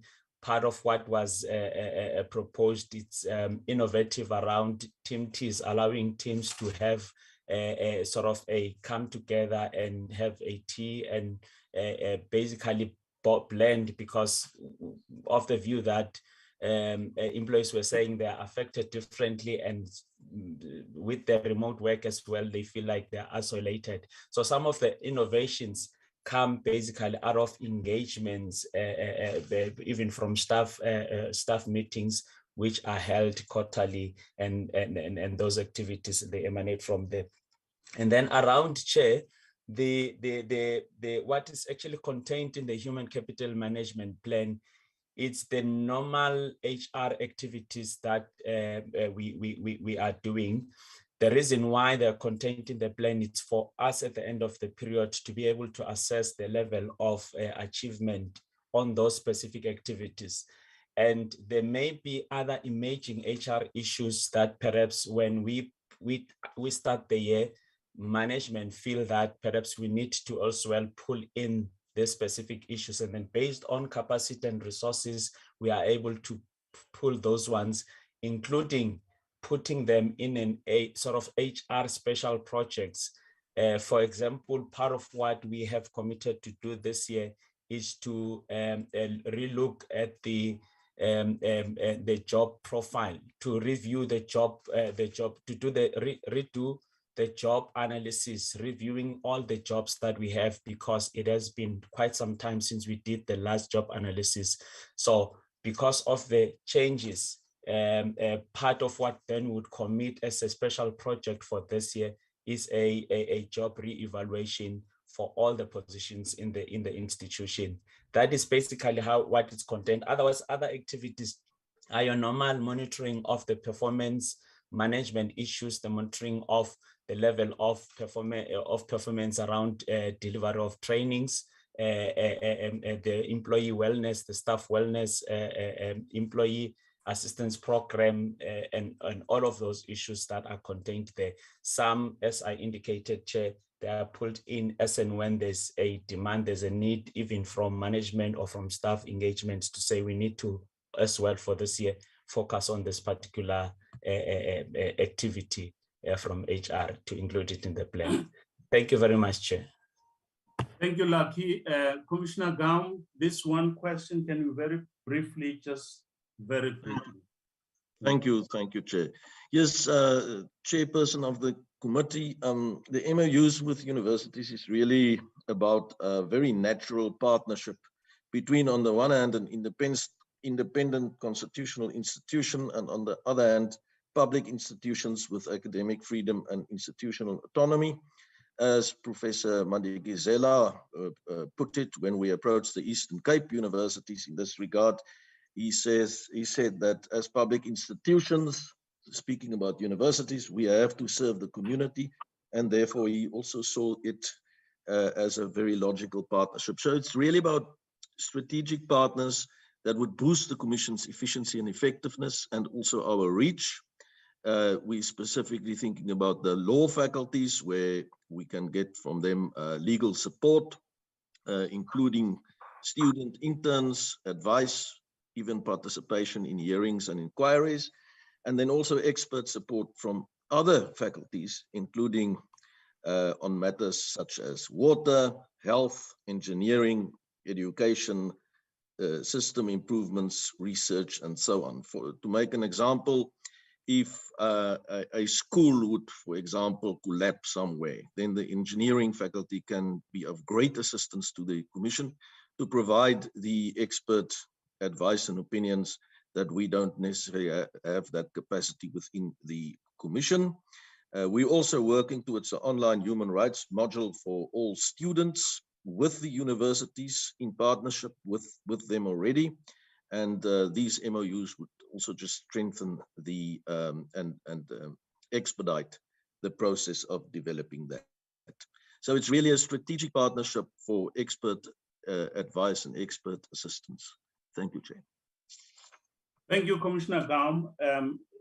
Chairperson of the committee, may I just also deal with one or two of the issues that arose?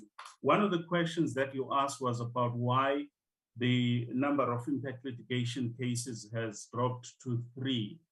It is a matter that we have discussed quite extensively in the Commission. The key word is impact. And we find that we can put a large number of cases that we've got to do.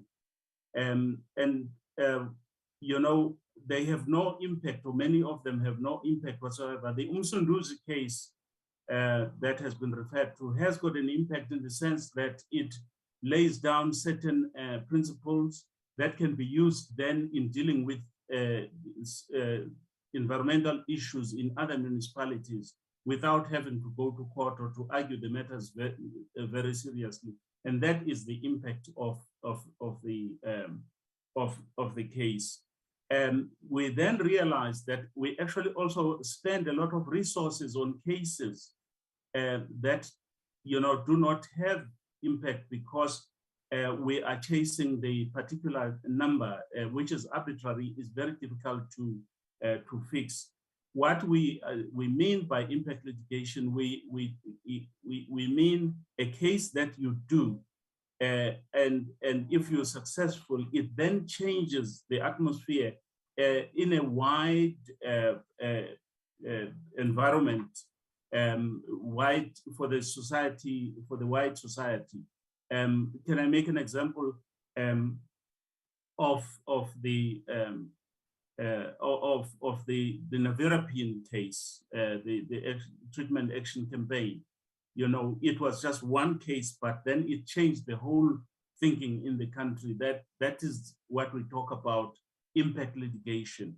And it requires research, it requires planning, it requires a lot of skill in presenting the case, because you want, if you win the case, to have a particular change in the legal environment, which is favorable to your clients. So we then decided that perhaps we should reduce the number and actually build up to each impact litigation case, because it is time consuming and it involves resources. Perhaps we should reduce the number to 3.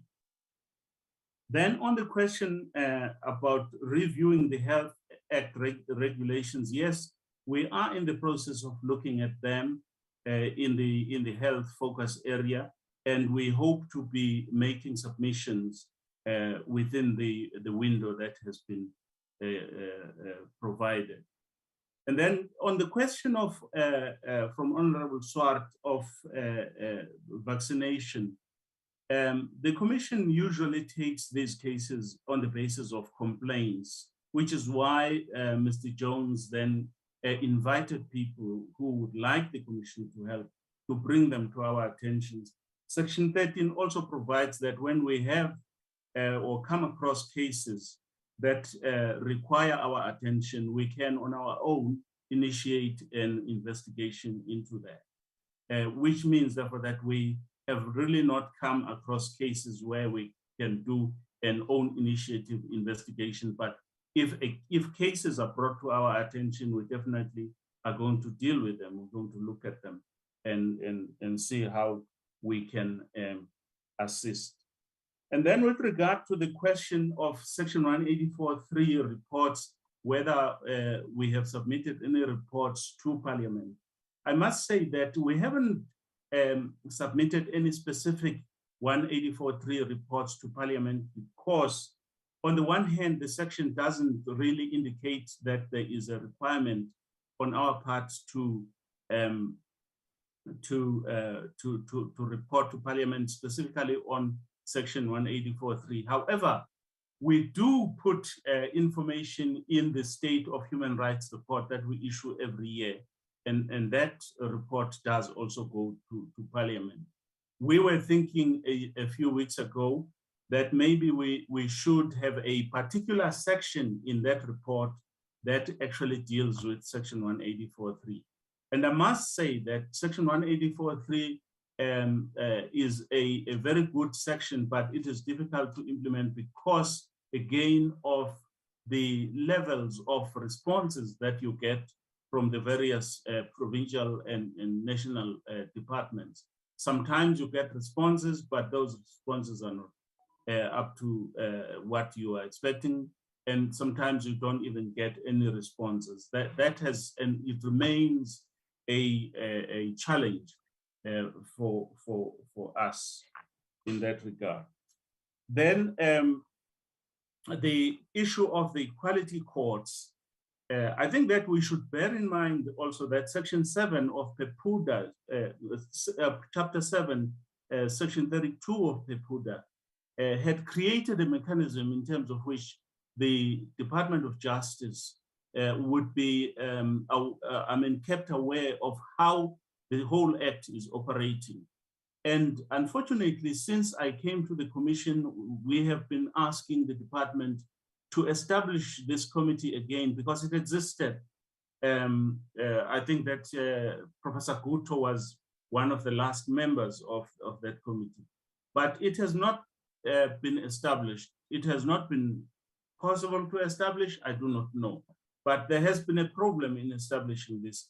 And one of the functions of that committee is actually to make regular reports to the Minister of Justice on the operation of the Act. And they would then say, we need, the Act is not, people, there is lack of awareness of the Act here, let us do something, or there is lack of training for magistrates or for judges or what have you, or there are few of them and so on. And that, all those initiatives would add towards a greater use of the equality courts. At the moment, I'm not sure where the Minister of Justice is with regard to amending the PEPUDA and whether this is going to continue, but it is there in the Act and it has not happened for a number of years. And Chairperson, the final comment was the question whether steps have been taken to provide continuity with regard to the position of the CEO. I must say that yes, the steps are being taken, and we're looking forward to the processes starting to run and getting a replacement. Thank you.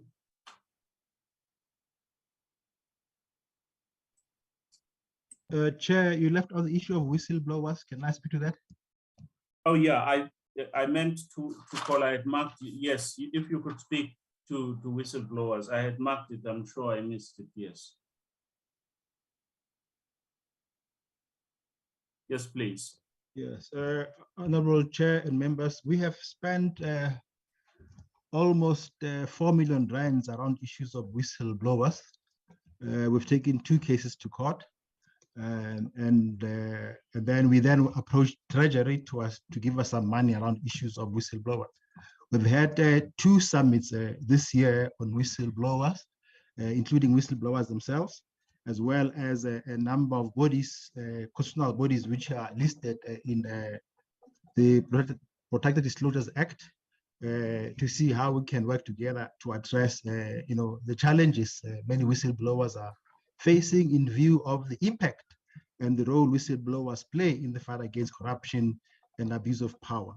We'd also raise concerns about, some of the weaknesses in the legal framework, and we have engaged Justice Department, the DG, and his team, and we'll be submitting a report to our commissioners highlighting the gaps, and we're hoping that, the concerns raised by us and other people, including the Zondo Commission report, will then help for us to come up with a much better legal and institutional framework to protect whistleblowers, but also to encourage people to, to whistleblow. As things stands now, many whistleblowers suffer from occupational detriment, and there's hardly any support for them. It has really created a problem for everybody else. And we see the violation, the victimization of whistleblowers as a human rights issue, which we have to engage. Unfortunately, we have had the support of the Public Protector and the AG and Public Service Commission around these issues, and we're working together to ensure that, we do play our role as an institution established to defend democracy by making sure that, whistleblowers are much better protected. The other thing which I forgot to raise was that we're given R1 million by Treasury from our surpluses to assist Ndate Malachi in setting up the independent monitoring mechanism for the Crpd. So we hope that will soon get going very soon. We have R1 million at least to spend in the next financial year to assist Ndate Malachi in this regard. Thank you, members of the committee. Thank you, CEO. Thank you, Chair. No, thank you very much, Chairperson of the Human Rights Commission. I do think that most of the plans that you have, we will see the results when you come back in October through the BRRR processes, when you have to report for the year under review as to whether some of them were indeed implemented. So we will meet one another during that period. One of the issues that I would like you to look at is this issue of strategic or impact litigation, strategic impact litigation. You are not the only one who is doing that. Also, the South African the Legal Aid Board, South Africa, is also doing it. So perhaps it will be important to look at how you coordinate for the purposes of greater impact, and how you also use the issue of pro bono work from lawyers who are interested in public interest law, to ensure that you save resources, but you maximize impact in ensuring that there are more lawyers that are available to do that particular work.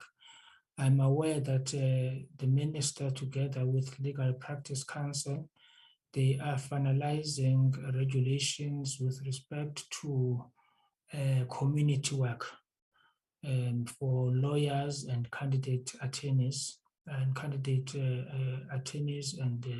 peoples. So I think it would be important that the voice of South African Human Rights Commission is heard, because you can also maximize on that score, having more lawyers to volunteer pro bono hours and do pro bono work in assisting the South African Human Rights Commission. And maybe, Chair, it's something that you might want to comment on. Yes, Chair. Thank you very much for raising that issue. It is an issue that is worrying us as the Commission, the issue of pro bono work, because we have been cultivating lawyers that are willing to give pro bono work to us. But now on the Treasury side, there is a requirement that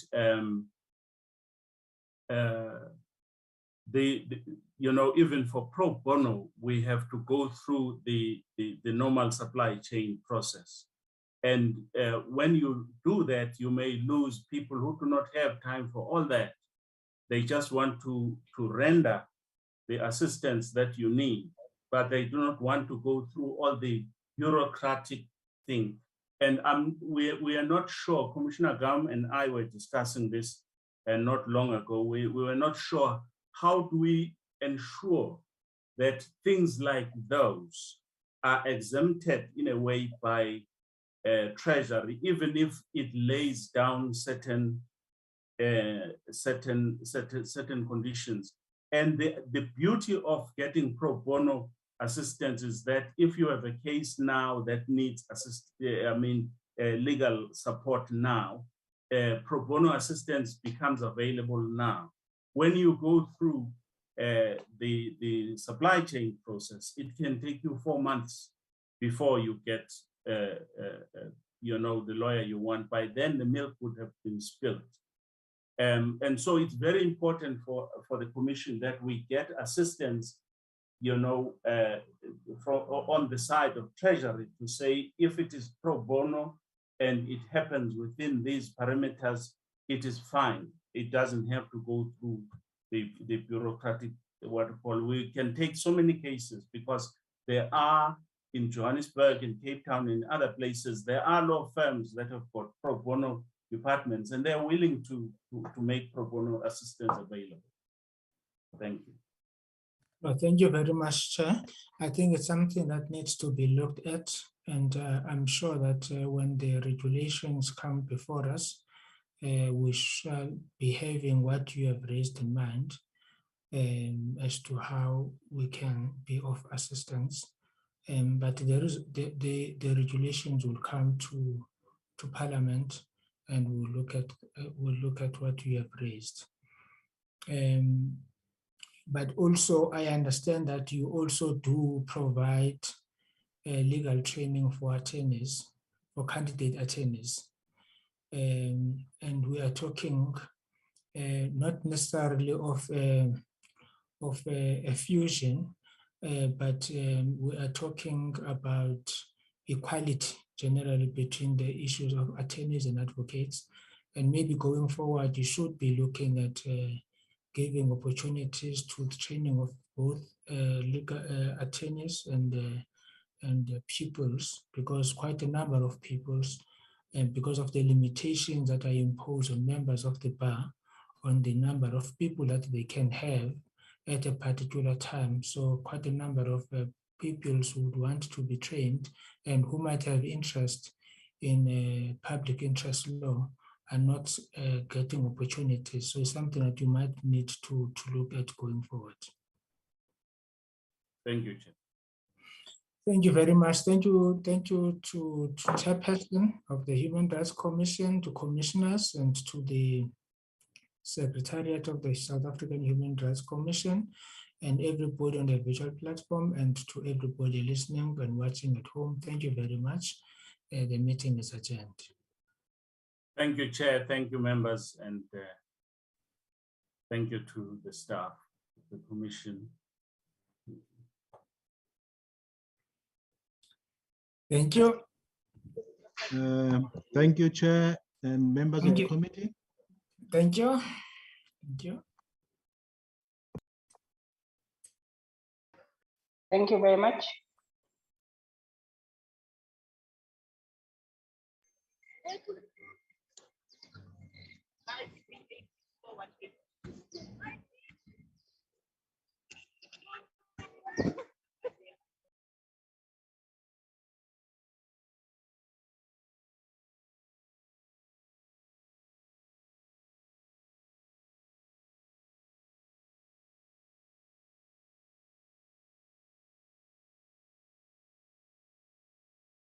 Recording stopped.